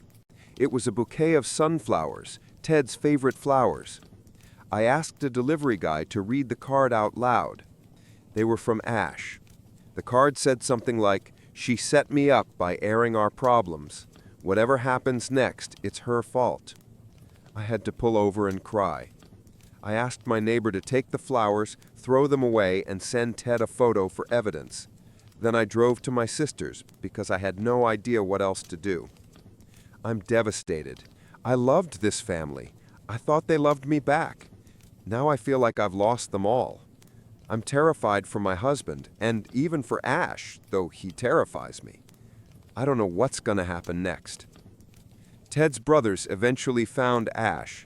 There were shouting, fighting, and eventually an ER visit. Ash is now under psychiatric supervision. Ted's mother keeps trying to contact me. I don't know if it's to apologize or to get updates, but I'm done with her. Sadly, Ash's cat didn't make it. The vet discovered severe kidney damage that couldn't be treated. The clinic even called the police when brother number 4 brought the cat in, suspecting abuse. It's all such a nightmare. Ted has cut contact with about half of his family. I hope it stays that way. We're both in therapy now, trying to rebuild ourselves. I know I'll never get an apology, and maybe that's for the best. All I know is, no one from that family will ever live in my house again, under no circumstances. Update 2. Hi everyone. I want to start by saying thank you, truly, for the overwhelming support, kindness, and love I've received from complete strangers online. Your words, messages, and compassion mean more than you can imagine. I promise I'll start replying soon. It's just, the past few days have been incredibly hard. My therapist told me to keep writing, to organize my thoughts and process what's happened.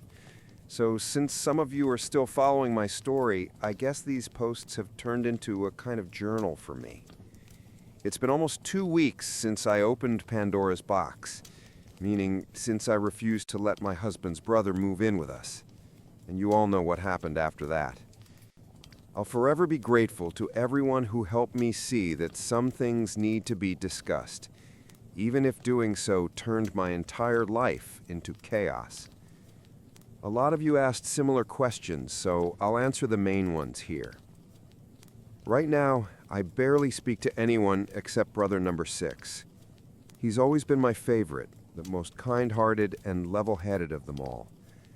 Honestly, we should have followed his example from the beginning and kept some distance from the family. He's been the most supportive through everything, and he even apologized for all the crap that went down. I talked to brother number 1 and his wife. I offered help in any way I could, but they politely declined, saying I'd already done enough. I'm not sure if that was sincere or just polite distance, but either way, I'm staying out of their orbit for now. Most of the other brothers apologized too. A few of them admitted their mistakes, both in this situation and in the past. Honestly, this family is going to keep a whole generation of therapists in business. I suggested therapy for all of them because, even though I might have been the trigger, this goes way deeper than me. Now, about my mother-in-law. Some people wrote that maybe she's been a victim of manipulation and abuse her whole life. I'm not denying or confirming that. It's not my place. What I do know is that she's had a rough life, but after everything that happened, we'll never speak to her again. She called us screaming that we destroyed her family. Her exact words to my husband were, "I worked for years to keep this family together. I forgave everyone for everything they ever did. And this is how you repay me? By letting some bitch tear us apart?" So yeah, that bridge is gone. Ted's coping the best he can. He's in therapy too, working through his guilt and grief. He keeps apologizing even though I know none of this was his fault. He said that what his best friend and brother did to me will haunt him for a long time. We've been reading some of your comments together. He's thankful for everyone who sees him as someone trying to make amends, but he says he hasn't earned forgiveness yet. He believes it will take years to truly make things right. He even told me that he'd understand if I wanted a divorce, that he couldn't live with himself knowing what his family did to me. But I told him no. I still love him deeply, and I know he isn't responsible for what happened. We'll see how therapy goes for both of us. Where's Ash now? He's still under psychiatric supervision. He's asked to see Ted, but Ted refuses. He did send him a letter, though. I don't know what's in it, and I don't want to. Ted assured me that I'll never have to see Ash again. Once doctors deem it safe, he'll be transferred to the West Coast, where the rest of the family can deal with him. Brother number 3 is currently overseeing his condition and agrees it's best to keep him far away from us. Ted still discusses the medical updates with him, but I stay out of it, and that's perfectly fine by me. Following your advice, Ted and I took a break. I quit one of my jobs and switched to remote work for the other. We've been staying at my dad's seaside apartment while Ted's on leave. His boss has been very understanding. It's mid-January now. The weather is gloomy, but the ocean view helps calm my mind. Being far from all that madness has been healing. I also changed my phone number so Ted's family can't reach me anymore. And honestly, it's the best decision I've made. It's just me, Ted, and our cat here. I filed for a restraining order against Ash. I'm not sure what legal steps brother number 1 is taking for his daughter, but I know he made her delete her social media accounts. If there are further actions, that's their call. We're moving soon, not sure where yet, but both of us know that our current house no longer feels like home. Over the next few weeks, we'll start looking for a new place closer to my family. As for what was in the locked guest bathroom, sorry to disappoint, but there were no body parts or horror movie scenes. It was just more of the same stuff they'd already found in the main bathroom. I don't think Ash is some serial killer in the making. He's just a severely disturbed man with self-destructive coping mechanisms and deeply unhealthy attachments. One commenter suggested he might have some deep-rooted hatred or distorted view of women, and honestly, I agree. All of his disturbing behavior was directed at women. Me, his niece, and even his cat, Sunny. But again, I'm not a professional. How am I doing? It depends on the day. Some days are easier, some aren't. I have therapy sessions every other day. And thank you to those who suggested bringing white noise or headphones into the bathroom. It's actually helped a lot. My sisters take turns visiting me, so I'm rarely alone for long. Many of you asked what Ash's childhood was like. What could have caused this? These are Ted's words. When you grow up with 8 older brothers, you become an easy target for criticism, comparisons, and impossible expectations. When the older ones needed somewhere to unload their frustration, Ash was the weakest, the one they picked on. I'm not excusing anything, but there were things even I couldn't protect him from. Now, as an adult, I see how messed up it all was, and so do my brothers. We each have our own demons to fight. We didn't have a supportive family. Everything was swept under the rug instead of being addressed. It left us broken, unable to tell right from wrong. Some of us got better, thanks to our partners, jobs, and experience, but we still have a long way to go. We can't undo the past. All we can do is acknowledge it and try to be better tomorrow. Why didn't anyone check on his cat sooner? Because there was no reason to suspect anything. Sunny was never a very social cat, so during lockdown video calls, it made sense that she wasn't visible. We weren't visiting anyone during the pandemic, so we had no idea what was happening in his home. Before that, everything seemed fine. Him, the house, the cat. I truly don't know what signs we could have seen or how we could have prevented all this. And I'm so sorry for failing that innocent animal. The guilt of not being able to help her will stay with me forever. Some asked how 3 of Ted's 10 brothers managed to fly across the country so quickly to help. Well, there weren't always 10 brothers. And as for how they managed it, I don't know what to say. They realized how serious the situation was, took time off to leave, and came to help. Their wives handled things at home. That's all there is to it. People also ask how no one noticed anything earlier. Honestly, that's a question for Ted's family. I'm not close with them anymore. Ted says he didn't notice any signs, but admits his closeness to Ash might have blinded him to the truth. So that's my life right now.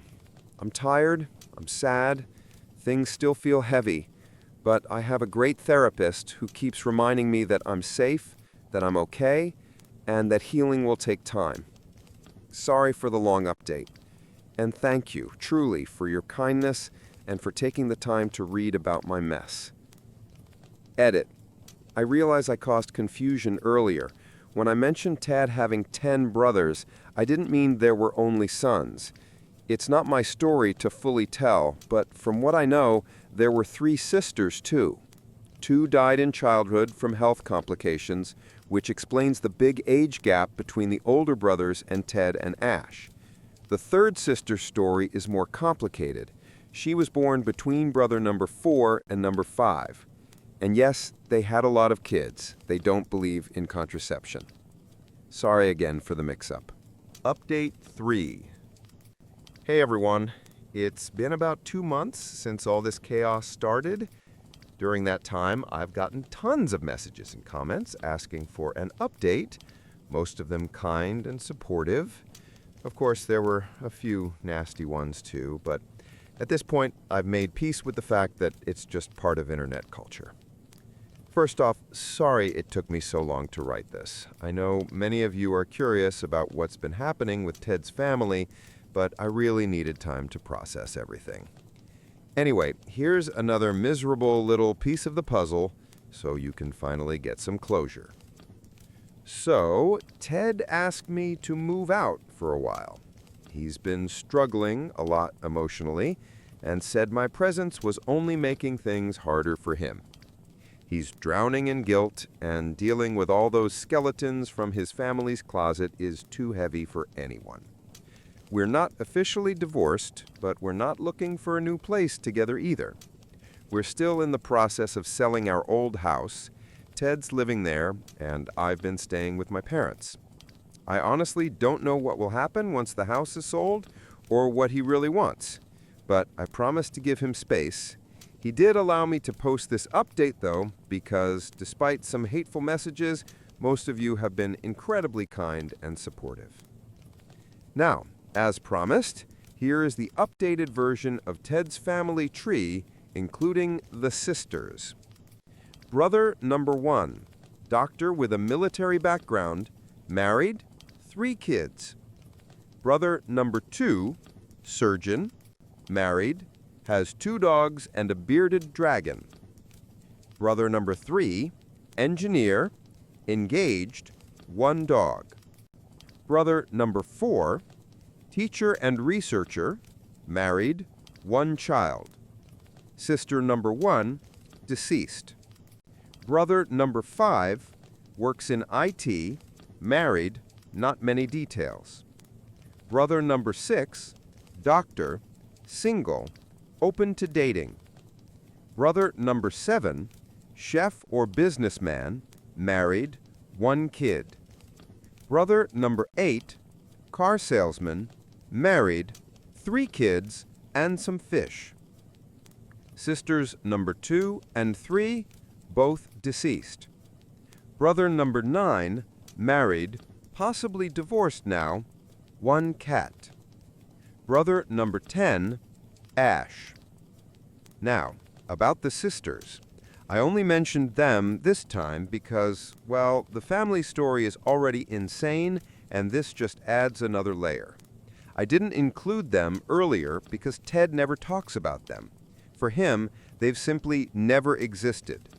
All 3 sisters were born and passed away before Ted was even conceived. So in his mind, he only has brothers. You guys came up with some wild theories, some surprisingly close to the truth, some totally unhinged, but honestly, given what we know about this family, a bit of insanity seems to run in their blood. Anyway, no, the sisters weren't murdered. Sisters number 2 and 3 were twins who died shortly after birth due to a developmental defect. Their lungs never fully formed. That's all Ted knows. I don't talk to his family anymore, so I can't confirm more details. Sister number 1 died in a motorcycle accident.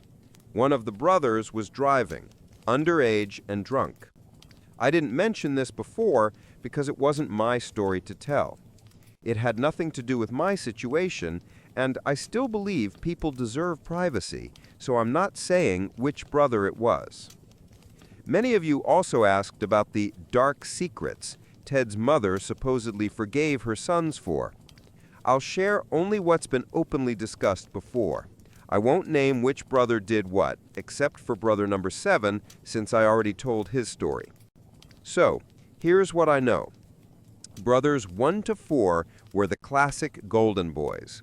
Smart, athletic, high-achieving. That set the bar ridiculously high for the younger ones. The family expected every child to excel in school, sports, get a scholarship because paying for 10 college educations wasn't realistic, and build a successful career. But brother number 7 wanted none of that. He's a smart guy, but thought it was unfair that his life had to be a constant competition with his siblings. After high school, he told his parents he was going abroad to study culinary arts. His scholarship supposedly covered part of his tuition, but not housing. His parents were thrilled. Their son was going to become a world-famous chef. They agreed to help with expenses as long as he kept good grades and cooked at family gatherings. In reality, he moved to New York, shared an apartment with 4 roommates, and pretended to live abroad. This was before video calls were common, so it wasn't hard to pull off. He just needed to call his parents at times that matched the time zone difference. He even made up stories for family holidays. His parents sent him money for tuition and rent, but he invested it and eventually made a decent profit. Years later, he returned to the West Coast claiming he was managing restaurants. The truth came out only when one of the nieces said she wanted to apply to the same school and asked him about it. By then, he was already financially stable, so there weren't major consequences. And to be fair, the man can really cook. He still handles Thanksgiving and Christmas dinners. Now for the rest of the family drama. Things I learned from Ted, his mom, or the brothers themselves, and for which none of them were ever punished. Stealing and completely wrecking at least 2 cars, same brother, both times. Another brother also stole a car. Leaving their grandmother alone for a week, even though they were supposed to care for her. Stealing and selling things from their own home. Fistfights that ended with police involvement. Other fights that didn't involve police but did end up with hospital visits.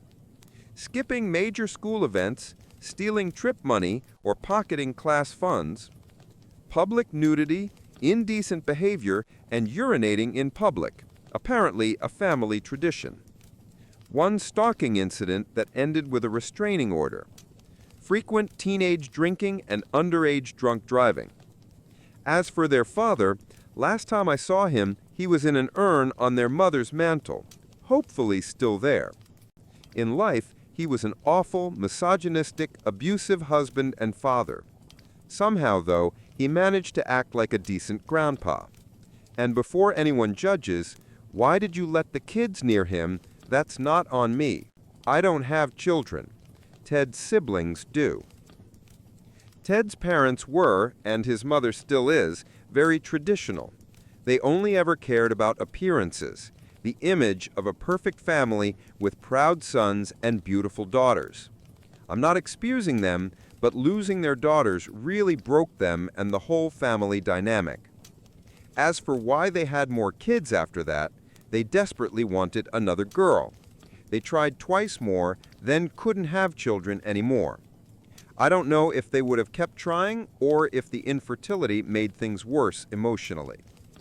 As for Ash, I honestly don't know how he's doing. I'd love to say I don't care, but I do a little.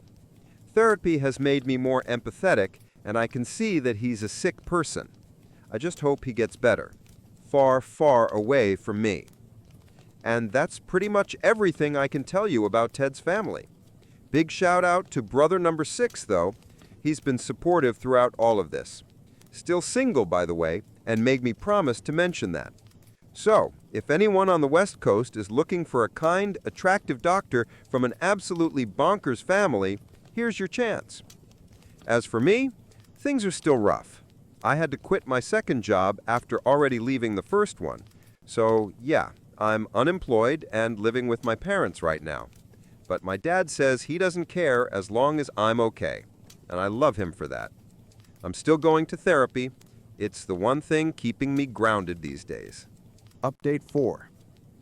Over the past year, I've written so many drafts of updates, some funny, some sad, a few drunken, but never posted any of them. I was waiting for the right ending to this entire saga. But now I understand. Real life doesn't have perfect endings. Things always keep happening. I just hope that, for all of us, this really is the end of the story, that I can finally move on, and that you'll all get some sense of closure, too. I also hope that writing this will bring me a little peace. I'm finally in a place where I can open up without being weighed down by guilt for staying silent so long. It honestly means a lot that so many of you kept checking in on me, sending kind messages, and caring. It feels surreal that almost a year has passed, and yet I still get sweet DMs from strangers wishing me happiness. If I didn't reply, please know I read every single message, and they warmed my heart. It's comforting to know there are still so many good people in the world, wishing well to someone they'll never meet. I'll admit, part of me is always scared to post updates. On one hand, there are real-life consequences. People have already managed to figure out who I am. On the other hand, every time I write one, it feels like drawing a line under something painful, and part of me wants to keep pretending it never happened. My therapist says that's not a healthy way to cope, which is why I'm here again. It's wild to think that all of this started just a few days after last New Year's. I still remember Ted and me curled up on the couch, wishing for 2021 to be full of adventures and new experiences. Well, wish granted, I guess. I'll be a lot more careful with what I wish for next time. I honestly don't even know what I'll do this New Year's. Maybe I'll take a small trip somewhere, just something to clear my head. What I don't want is to sit on the couch and replay everything in my mind again. Though I have to admit that couch was ridiculously comfortable, and I do miss it. I love Ted. A part of me probably always will. We spent so much of our lives together. He was my person. It still feels surreal that he's no longer in my life. In short, he asked for a divorce, just like that. It was as gentle a breakup as one can possibly have in our circumstances. We both cried through most of it. He kept calling, apologizing. I begged him not to leave. But as much as it hurt, I knew deep down that he needed this to heal from everything that happened. We're still friends. We were best friends for so many years that even if the romantic part is gone, there will always be a bond. I know you're not here to read about my broken heart, though. You want the messy family updates. So I'll share what I know. Just note that since Ted and I are no longer together, I don't have every detail. I'll break things down by sections for clarity, not in chronological order, but organized by people. My former family. Brother 8. Married, 3 kids, a cat, and now a few fish, too. I haven't heard from them since the divorce, but before that, I know they adopted a kitten named Bob. Brother 7. Married, 1 child. No clue what's going on there. Haven't asked, haven't been asked. Brother 6. No longer single. He's dating someone amazing. His new girlfriend actually found my story on this very forum and still loves him, despite his chaotic family background. We've met a few times over the past year. She's truly wonderful. Sure, there are occasional family tensions, but overall, they're doing great. Brother 6 was also the one who came to see me right after Ted asked for the divorce. He hugged me and said I'd always be his little sister, no matter what. That was bittersweet. Losing a husband and half of the family I once thought was mine, but at least I still have 1 brother left. I only ever had sisters of my own, so that means a lot. Brother 5. Married. He never liked me, and I finally understand why. Turns out he didn't like Ted much either. The brothers were awful to each other growing up, and apparently number 5 was the worst of the bunch. Ted often defended Ash, which put him at odds with number 5, and their tension never went away. I have 0 contact with him now, and I'm keeping it that way. Brother 4, married, 1 child. He's always been level-headed. He personally made sure Ash's name is blacklisted in every local animal shelter, pet store, and vet clinic. He said that even if Ash has become a saint, he's not willing to risk another animal's safety. Honestly, knowing that makes it easier to leave that family behind. At least the cats are safe. Of course, there's always the chance that a stray might wander to him or someone might gift him a pet, but Brother 4 swore he'd do everything possible to prevent that. Brother 3, now officially married with a dog. Back when this whole saga began, they were only engaged. Their wedding was beautiful. I didn't go, even though both of them insisted that I was still part of the family. Ted wanted me there too, but I didn't want to ruin their photos or bring tension. I attended via Zoom, though, and it was genuinely lovely. Brother 2, married, 2 dogs, and a lizard. He was one of the first to step up and take action when everything went down. He apologized to me countless times for pushing us to let Ash stay with us, for everything that followed, and even for how his own actions might have impacted Ted's mental health. I accepted the first 2 apologies, but for the third, I told him that wasn't mine to forgive. He understood. He said he'd keep working on healing their family and admitted that it wasn't fair that I ended up paying the emotional price for someone else's mistakes. After the divorce, he texted to say that if I ever needed anything, he'd always be there. It was a sweet gesture. I know he's seeing a therapist too, and honestly, good for him. Brother 1, married, 3 kids. If you remember, he was the angriest about everything that happened, especially since it involved his daughter. The last time I mentioned them, they'd asked me to keep my distance and give them time. But later, his oldest daughter reached out to me herself. She's such a bright young woman. She said she missed how things were before all this chaos. I didn't ask what exactly her parents had told her, but I assume they explained the situation in some way. She's old enough now to start asking the right questions. Eventually, they decided not to press charges against Ash, but they did move across the country, thankfully for her daughter's sake. She found an incredible culinary program on the East Coast and is absolutely thriving there. Her younger daughter, from what I've heard from Ted's mother-in-law and sister-in-law, is also doing fine. She barely interacted with Ash outside of holidays. Apparently, the reason he fixated on her photos wasn't personal. She just looks exactly like their father, and combined with the fact that she's a girl, it triggered him. I'll explain that part later. She's still seeing a therapist, but hates every minute of it, claiming it has nothing to do with her. She's mostly angry about the move and leaving her friends behind.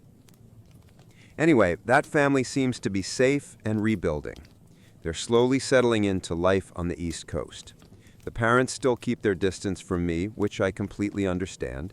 They're not fans of the colder weather, but I told their eldest daughter she's always welcome to visit me.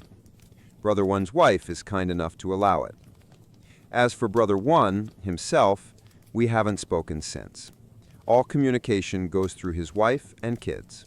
I was the first among my sisters to get married, and since Ted's family hadn't had a big celebration in years, his older brothers were much older, everyone was thrilled. I never regretted marrying Ted for a single second, but honestly, I could have done without the grand wedding. Sometimes I wish we had just gone to the courthouse alone or run off to Vegas to be married by Elvis. I'm not even sure people still do that, but it sounds a lot cooler than a 200-guest circus. I remember when we finally agreed to the big wedding, and my mother-in-law was absolutely over the moon. For the first time, it felt like she saw me as more than just another daughter-in-law added to the pile. It might sound silly, but that feeling, being accepted into the family, actually meant something to me, even if it came at the price of a massive wedding. I tried to include her in everything. With 10 sons, she probably never got many chances to help plan girly things. At first she was sweet to me, maybe just to get her way, and I was too naive to see it. I stayed the golden daughter-in-law for a while after the wedding, probably up until another grandchild was born. Then I was relieved to step back and return to a more comfortable distance. Being her favorite was exhausting. It came with too many expectations. It's wild to think how badly I once wanted her to love me, and how now I'd give anything for her to forget I even exist. After Ash was sent to a psychiatric clinic, my mother-in-law did everything she could to destroy me. I cut contact with her and most of the family for a while, eventually rebuilding ties with a few of them, but not with her. I've only seen her once since then, when she came to pack up Ash's apartment. She deliberately came to my parents' house just to scream at me. It was horrible and perfectly timed. My parents were both at work, my sisters too. I opened the door, and there she was. No greetings, no pretending. She unloaded everything at once, every imaginary slight, every accusation. She called me a worthless wife, said she hoped the divorce would crush me, that she'd make sure her son took everything from me, that she wouldn't rest until I was homeless. And the worst thing she said, the one line that burned itself into my mind, was that she was grateful I was barren because she couldn't stand the thought of me tainting their blood. Ted and I never actively tried for children, but we never prevented it either. We just figured if it happens, it happens. It never did, And now I can't help but wonder if it makes me a terrible person that part of me feels grateful for that. Our neighbors called the police that day. They escorted her out. That's how my sister found me, sitting on the floor, holding our cat, shaking. She called Ted, and I think he heard the details from his fifth brother, the one who must have driven her there. I didn't see him myself. We haven't spoken since. I don't know what Ted told her or what she told him. I only know that she left me alone after that, and for that, I'm thankful.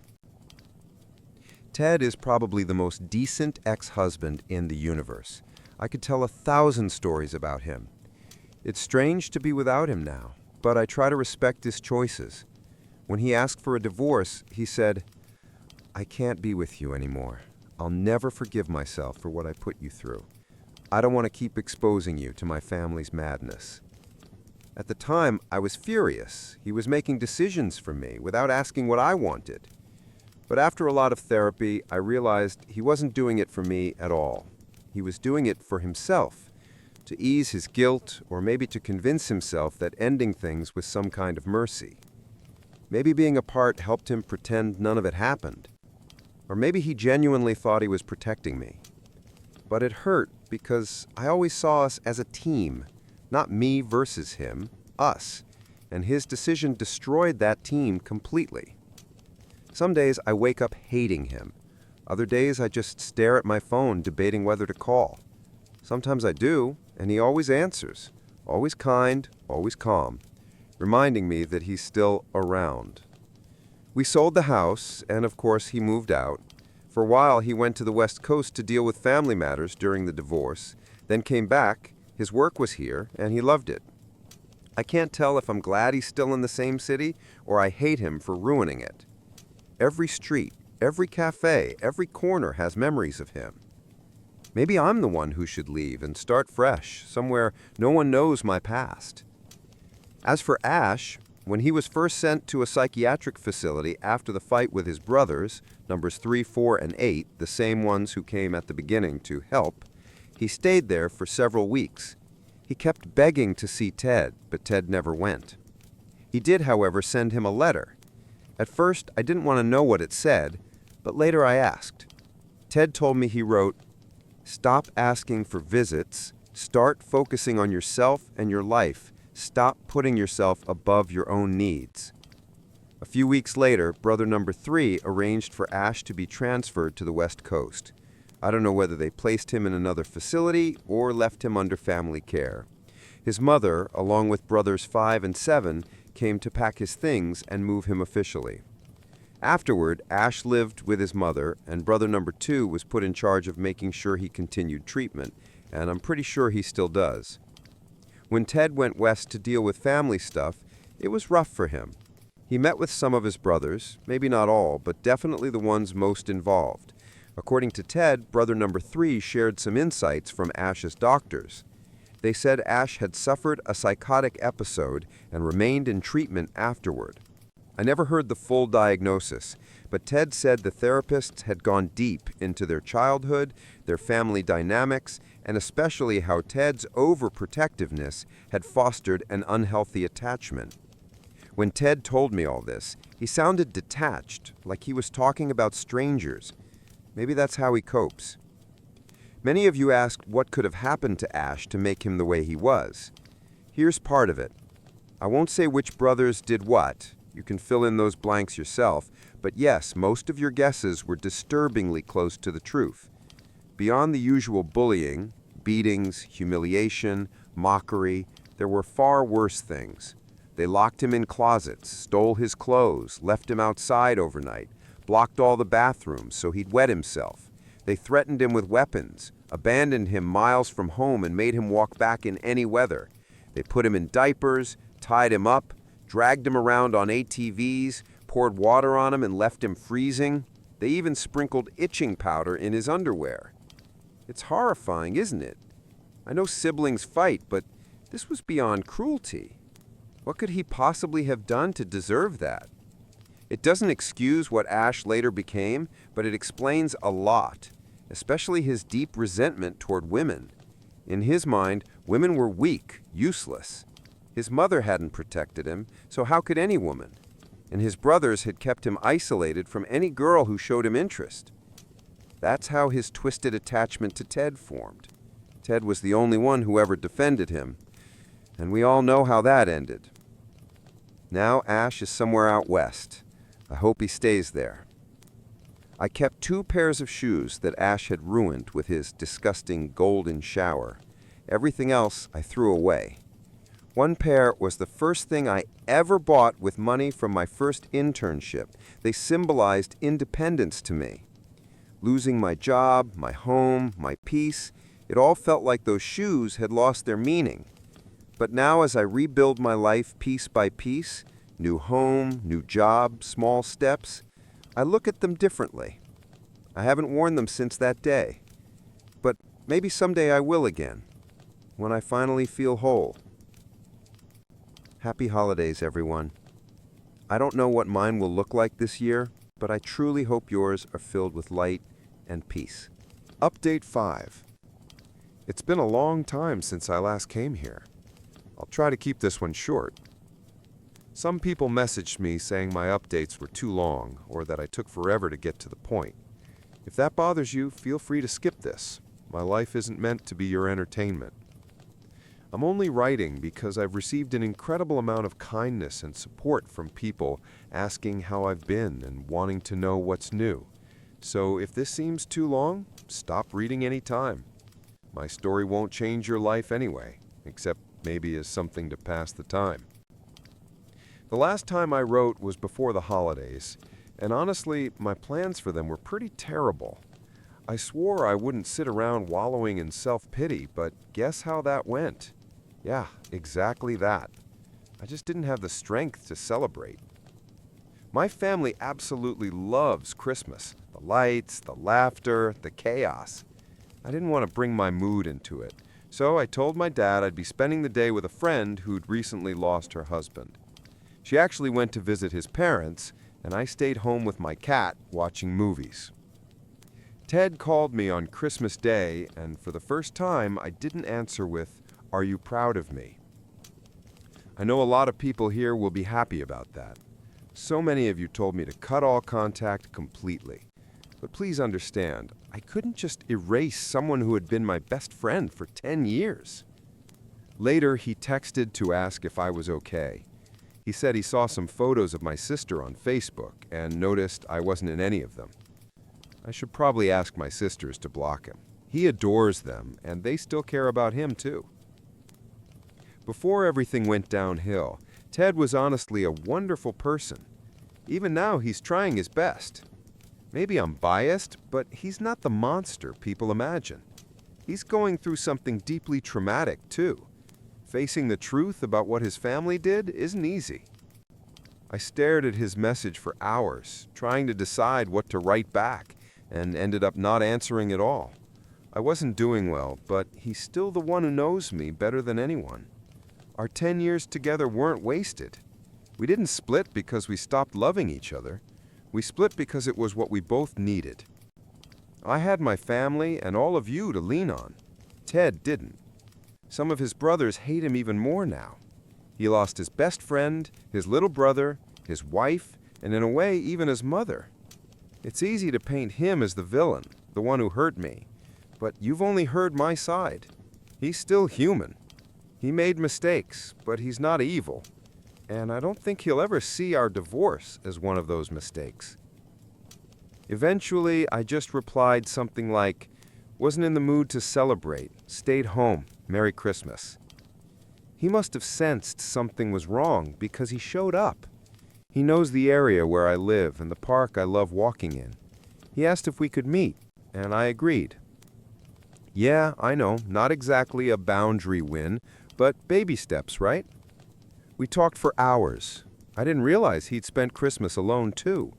Maybe if I had, I would have invited him over or gone to my parents with him.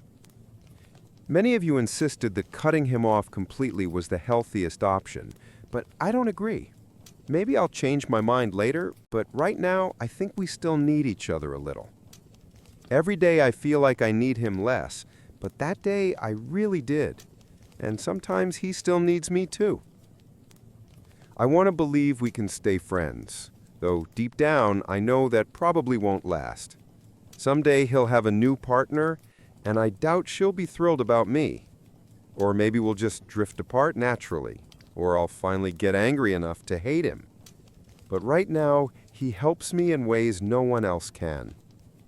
It might sound silly, but I don't think anyone else truly understands who I am now. I'm not the same woman I was before all this, not even the same as a year ago. What happened with his family changed us both. Not everyone understands why I can't calmly take my kids to the bathroom anymore, or why I had to leave work early when my boss gave me sunflowers on Women's Day. Ted does. He's barely in contact with his family now, just minimal messages with brother number 4 and brother number 6. So I don't have much to update about Ash or the others. Brother 6 says he's sad Ted is pulled away from him too, since he's also cut off most of the family. But he understands and says he'll be there when Ted's ready. A lot of people told me what I used to call bullying was actually abuse, and they're right. That word matters. For too long I downplayed it, brushed it off as boys being boys, or that's just how brothers are. I thought it was normal. By minimizing it, I became part of the problem, the same problem that eventually broke everything. If any of us, the wives or I, had known the real extent of what happened in their childhood, so many choices would have been different. Of course, much of the blame lies with my ex-mother-in-law, but I think everyone's learned their lesson now. I'm not ready to date again.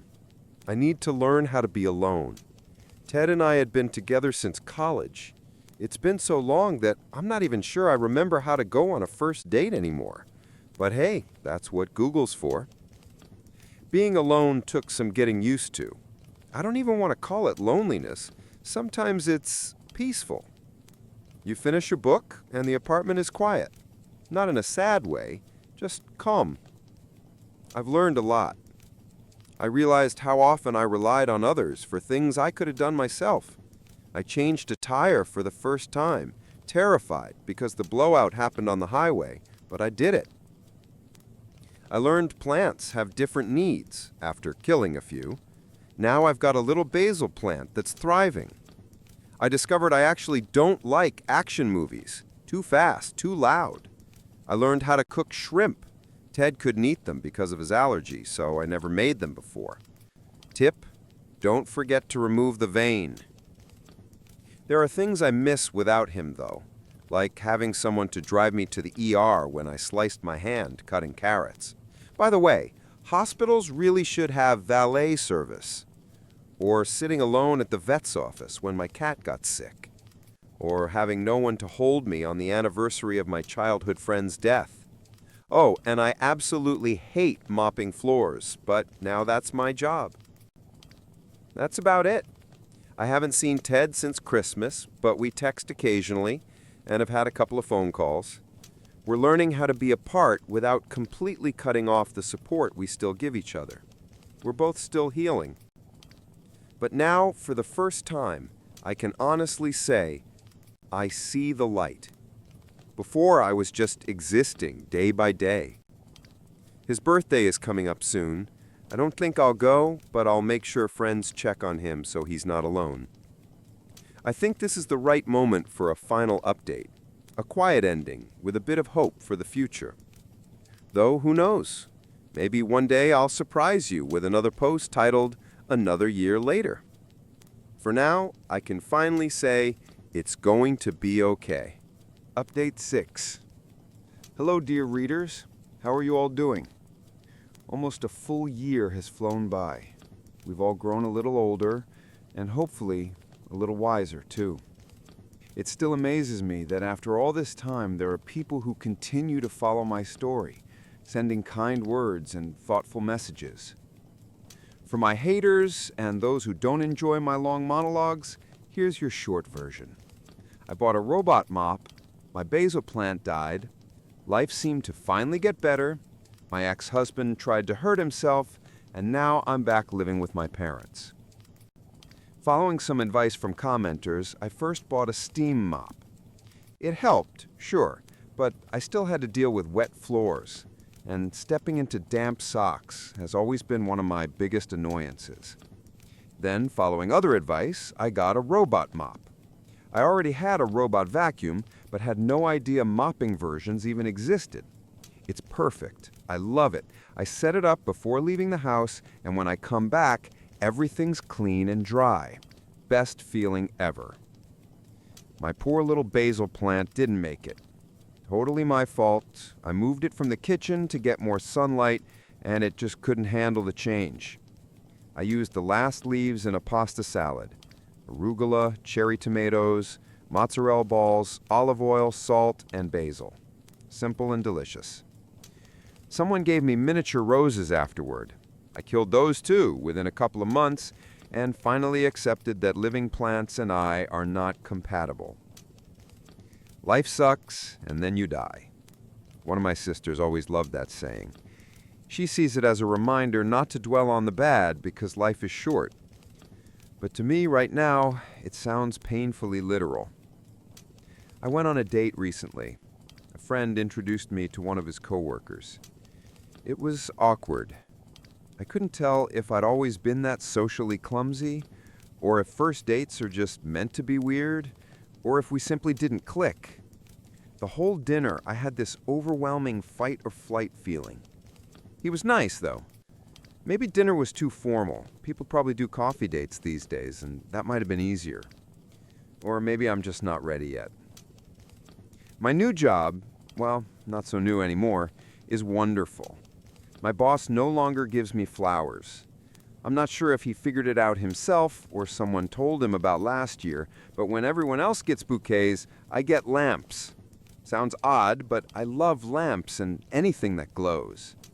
Over the past year, he's given me a cat-shaped nightlight, a string of fairy lights, and a Himalayan salt lamp. He's a genuinely kind person, and I appreciate his thoughtfulness so much. My coworkers are amazing, and for the first time, I feel like my work actually has meaning. I used to have two jobs, one for the soul and one for the bills. Now I have one that gives me both, and that feels almost miraculous. Sometimes I regret wasting so many years in places that drained me. So this feels like a win. I know I'm rambling again. It's just hard to know where to start or what's safe to share. And to be honest, it's a bit unsettling knowing some people are still quietly watching me through this account. I don't really care, but it's a strange feeling, like being observed from afar. Ash was a victim of severe abuse growing up. Everyone was shocked when the truth came out, mostly because he'd always kept up the image of being perfectly fine. Prestigious engineering degree, solid career, a stable life after college. It all started unraveling during the pandemic lockdowns. I've thought about it a lot. Would he have broken down if the pandemic hadn't happened? Or would something else have triggered it? Would someone else have opened that closet full of skeletons? The endless what-ifs are exhausting. I've imagined dozens of alternate realities, some happy, some tragic. I know it's unhealthy to dwell on it, but sometimes I envy those imaginary versions of life where things turned out differently. And no, Ted didn't die, though even typing that feels surreal. He's still here, more or less okay. It took a lot of therapy sessions for me to accept that what happened wasn't my fault. I was just caught in the middle. What Ash became was the result of years of abuse and neglect from his family. Sooner or later, it would have surfaced with or without me. I like to believe someone else might have eventually convinced him to see a real therapist who could have helped him. But we'll never know. The only thing I'm truly grateful for is that the breaking point involved me and not Brother One's daughter. The consequences would have been far more horrific otherwise. After the divorce, I still kept light contact with Brother Six, but after advice from many of you, and from people in my life, I decided to distance myself. A few months later, he reached out asking if I'd heard from Ted. I said no. He told me something serious had happened in the family. No details, and I didn't ask. He said everyone had been trying to reach Ted but couldn't. He was worried and said he was planning to come to town to check on him. asked me to let him know if Ted contacted me. I knew Ted had been deliberately keeping his family at a distance, including Brother Six, so it didn't surprise me much. Still, Ted would never ignore a genuine family emergency. I texted him that his brother had reached out, trying to find him. He read it, but didn't reply. At that point, we were already pretty distant, just like many of you had advised, so his silence didn't alarm me too much. A couple of weeks later, Brother Six messaged again. He was in town and wanted to meet. I agreed. I'd missed him. I suggested a new restaurant I thought he'd love, but he said just coffee. That was strange. He's a total foodie and never turns down a chance to try new places. But I figured he was short on time and wanted to focus on Ted. We met in my favorite park, and he looked awful. I instinctively stepped back. That gut feeling when you know bad news is coming. I honestly thought he was going to say Ash is back, but instead he looked completely defeated. He told me something else had surfaced in the family. I didn't ask what. I don't care anymore. Sorry to disappoint those hoping for spicy details. I know that's what draws half of you here. Anyway, when he went to Ted's place, he found him in terrible shape. Ted had never been much of a drinker, only on holidays, socially, but that morning, at 10 a.m. on a Saturday, he was completely wasted. His brother stayed with him, sobered him up, and the next day told him about the family matter. He went back to his hotel to grab his things, and when he returned to Ted's apartment, he found him unconscious. He called an ambulance. Ted was taken to the hospital and stayed there for a while. I don't know if something new had happened or if the weight of the last 2 years finally broke him, but it looked like he'd been living in self-destruction mode for a long time. My therapist said it makes sense, that maybe it even explains why he chose to end our marriage. Maybe I'm just looking for a reason, but knowing Ted, it fits. He's always been the protector type, even as a kid, shielding Ash. He's the kind of person who makes sure no one spikes a girl's drink at a bar or checks on a child standing alone on the street. He has controlling tendencies, usually born from anxiety. He's a meticulous planner, but when things go off script, it shakes him.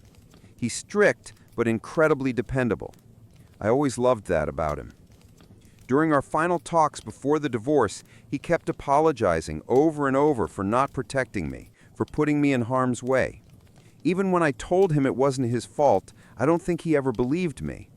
He had to face a painful truth. His family wasn't what he thought. He realized he'd helped silence things, downplay things, excuse things. He had to confront how horrifying their childhood really was and what monsters some of his brothers became. It crushed him. He was fighting trauma, guilt, helplessness. Eventually, Ted checked himself into a rehabilitation center. He didn't let me visit, but sent letters. They're too personal to share here, but reading them were emotional. The first few were full of apologies for worrying me, for everything. Then came longer, scattered ones, and some truly beautiful. I could see him slowly shifting from overly polite and self-blaming to someone closer to the man I'd once loved. Watching him begin to finally understand what I'd been trying to tell him for years felt like witnessing a kind of catharsis. He said writing helped him process, and I believe it. That's why I still write these updates.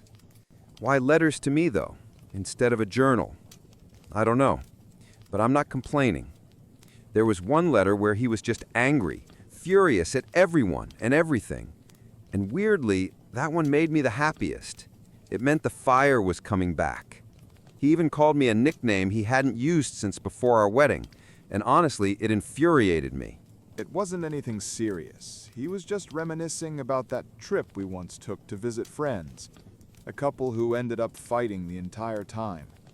They argued so badly that they wanted to leave halfway through the vacation.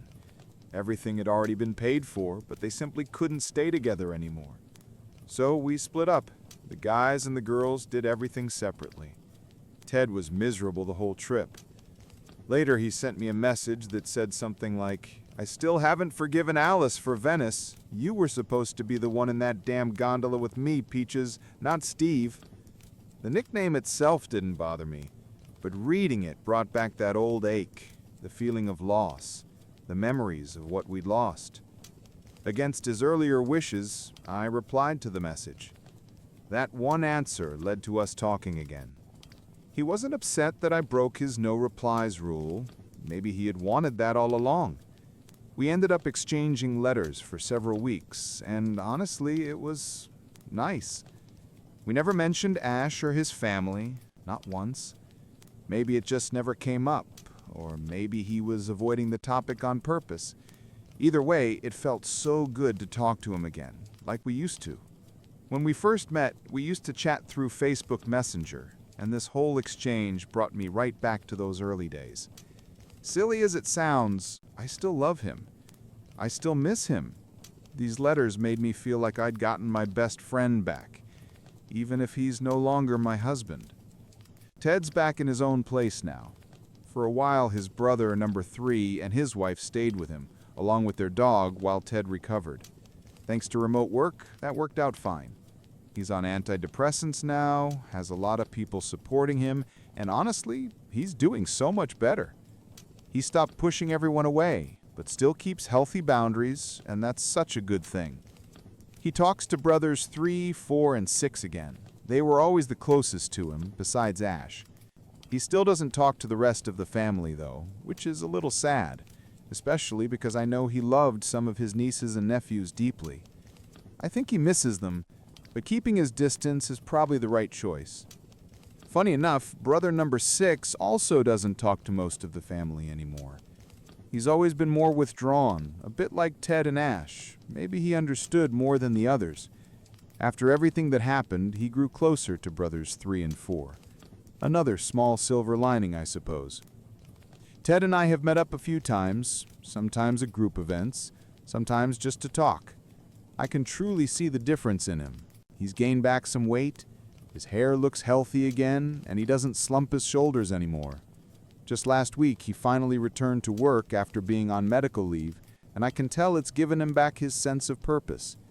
He was never the type to sit still, so that downtime must have been torture for him. We went to an animal shelter together recently. He adopted an older cat named Socks, probably because of its white paws. Sweet cat, but missing a bunch of teeth. Ted's been trying to rename him Macbeth, but the cat clearly isn't having it. To be fair, Socks doesn't really respond to Socks either, so maybe there's still hope. As for me, I'm still on the East Coast, and 2022 hit us hard. 2 hurricanes slammed into our city, and my apartment got flooded.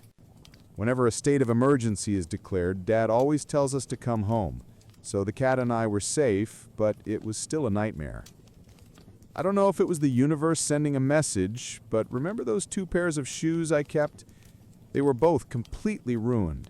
I tried everything to save them, even spoke with restoration specialists, but they were beyond repair. And it wasn't just them. Half my belongings had to be thrown away, including so many sentimental things. You guys know how attached I am to shoes, even when they've practically turned into biohazards. My poor apartment took a beating. We had to rip out the floors. Mold had already started growing underneath by the time we could even get inside. Most of my furniture was destroyed. All my electronics, even my poor little robot mop. I did have sandbags, but they didn't help much. Insurance covered some of it, but definitely not everything. Filing those claims was its own special kind of hell. In the end, it made more sense to renovate and sell the apartment. I've always hated moving, but this time it hit me harder than usual. Maybe because I had so little to pack. I filled just a few boxes. Even when I went to college, I took more with me. So yeah, I'm back living with my parents. It's both annoying and comforting. The house feels emptier now. My youngest sister recently left for college, but at least I have the cats. And honestly, cats make great company. Right now, I'm finalizing the purchase of a new condo, in a high-rise this time just to avoid another flood. I'll miss the park near my old place, but the new neighborhood is great. Everything's close by, and I could even bike to work, if I ever learn how to ride one. Why can't I? Because Dad was overprotective and convinced we'd all die if we got on a bike as kids. I don't know if it's too late to learn now, but I'm ready to swallow my pride and start with training wheels if I have to. that's where things stand right now. I'm focusing on work and spending more time with my parents. I've planned a trip for March, my first solo trip ever. I'm terrified. Dad used to be the planner, and I have no idea if I'm doing it right. But maybe that's the point, to figure it out myself. I'm even taking language classes for the country I'm visiting, so we'll see how that goes. There's something else I wanted to share, the real reason for this update. Remember how brother number 6 met with me back then to talk about Ted? I was terrified he'd tell me Ash was back. Thankfully, that wasn't the case. But while Ted was still in treatment, a letter arrived at my parents' house. From Ash. For the first time in 2 years, I didn't feel fear. Maybe it's because I'd been exchanging letters with Ted, or maybe I just finally healed a bit. My therapist probably deserves a raise. I even offered, but he laughed and said that's not how therapy works. Anyway, I read the letter. Ash apologized. He admitted to a lot of things he'd done, small acts of aggression, manipulative behavior, things I hadn't even recognized for what they were back then. He didn't try to justify himself, just owned it. He also confessed to a few things I hadn't known about, some of which a few of you actually guessed. The letter was messy, desperate, but I understood why. He apologized for hurting Ted, said he probably understood Ted's pain better than anyone else, that he knew he'd caused irreparable damage and could never be part of Ted's life again. He said that even if he couldn't make amends directly, maybe acknowledging his mistakes and apologizing to me was his way of honoring Ted indirectly, of trying to atone even a little. One line really stuck with me. "I'm sorry I ruined your marriage, but I don't think I ruined your life. Ted wouldn't have chosen you if you weren't strong." He thanked me for trying, and I really did try in the beginning. I wanted to stay friends with him, but after the incident with the urine, that became impossible. He admitted he'd given up on the idea that anyone but Ted would fight for him, and apologized for never giving me a chance. He said he envied the happiness I brought Ted, a happiness he himself couldn't give, and now regrets that his actions cost Ted that joy. I think writing the letter was his way of easing his guilt, acknowledging what he'd done to his beloved brother, and maybe respecting Ted's boundaries in the only way he knew how. Of course, he didn't respect mine. I never told Ted about the letter, and I don't think I ever will. I told brother number 6, though. He was furious at first, but later calmed down and said it was my choice. He said the letter wouldn't really do any harm, but it wouldn't help either. If I ever do decide to show it to Ted, it should be when he's in a stable place, maybe even in therapy, with professional support. Christmas came again, and this time I spent it with my family. My sisters are amazing. Each gave me a pair of shoes representing milestones in my life, plus one empty box for the pair I'll buy to mark a new beginning. It was the most thoughtful, emotional gift I've ever received. I cried through most of Christmas morning. On New Year's Eve, I saw Ted again. We were both invited to a mutual friend's party. We didn't plan to spend time together, but somehow kept ending up in the same group, laughing together. When midnight hit, I was sitting toward the back, away from the couples, and he came over, sat next to me, and rested his head on my shoulder. We just sat there in peaceful silence while everyone else celebrated. It felt so good, such a relief, to have my friend back. I still love him. I probably always will. I tried keeping my distance, tried not talking to him, even slept with someone else hoping it'd help me move on, but it didn't. Maybe he's my soulmate and we'll always be drawn back to each other. Or maybe it's just habit, comfort built over so many years. I don't know. But I can't stop loving him. I love the man he used to be. I love the man he is now. And honestly, I'll love whoever he becomes tomorrow and the day after that.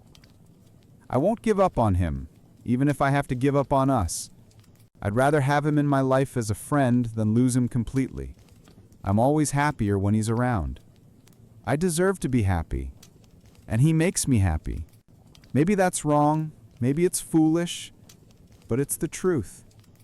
Everyone keeps saying that letting go was the right thing, that he did me a favor by ending things. But I miss him. Maybe that makes me stupid, but if it does, I'll gladly be a happy fool. If he ever asks me to step back, I will. But for now, I just want to live in this moment.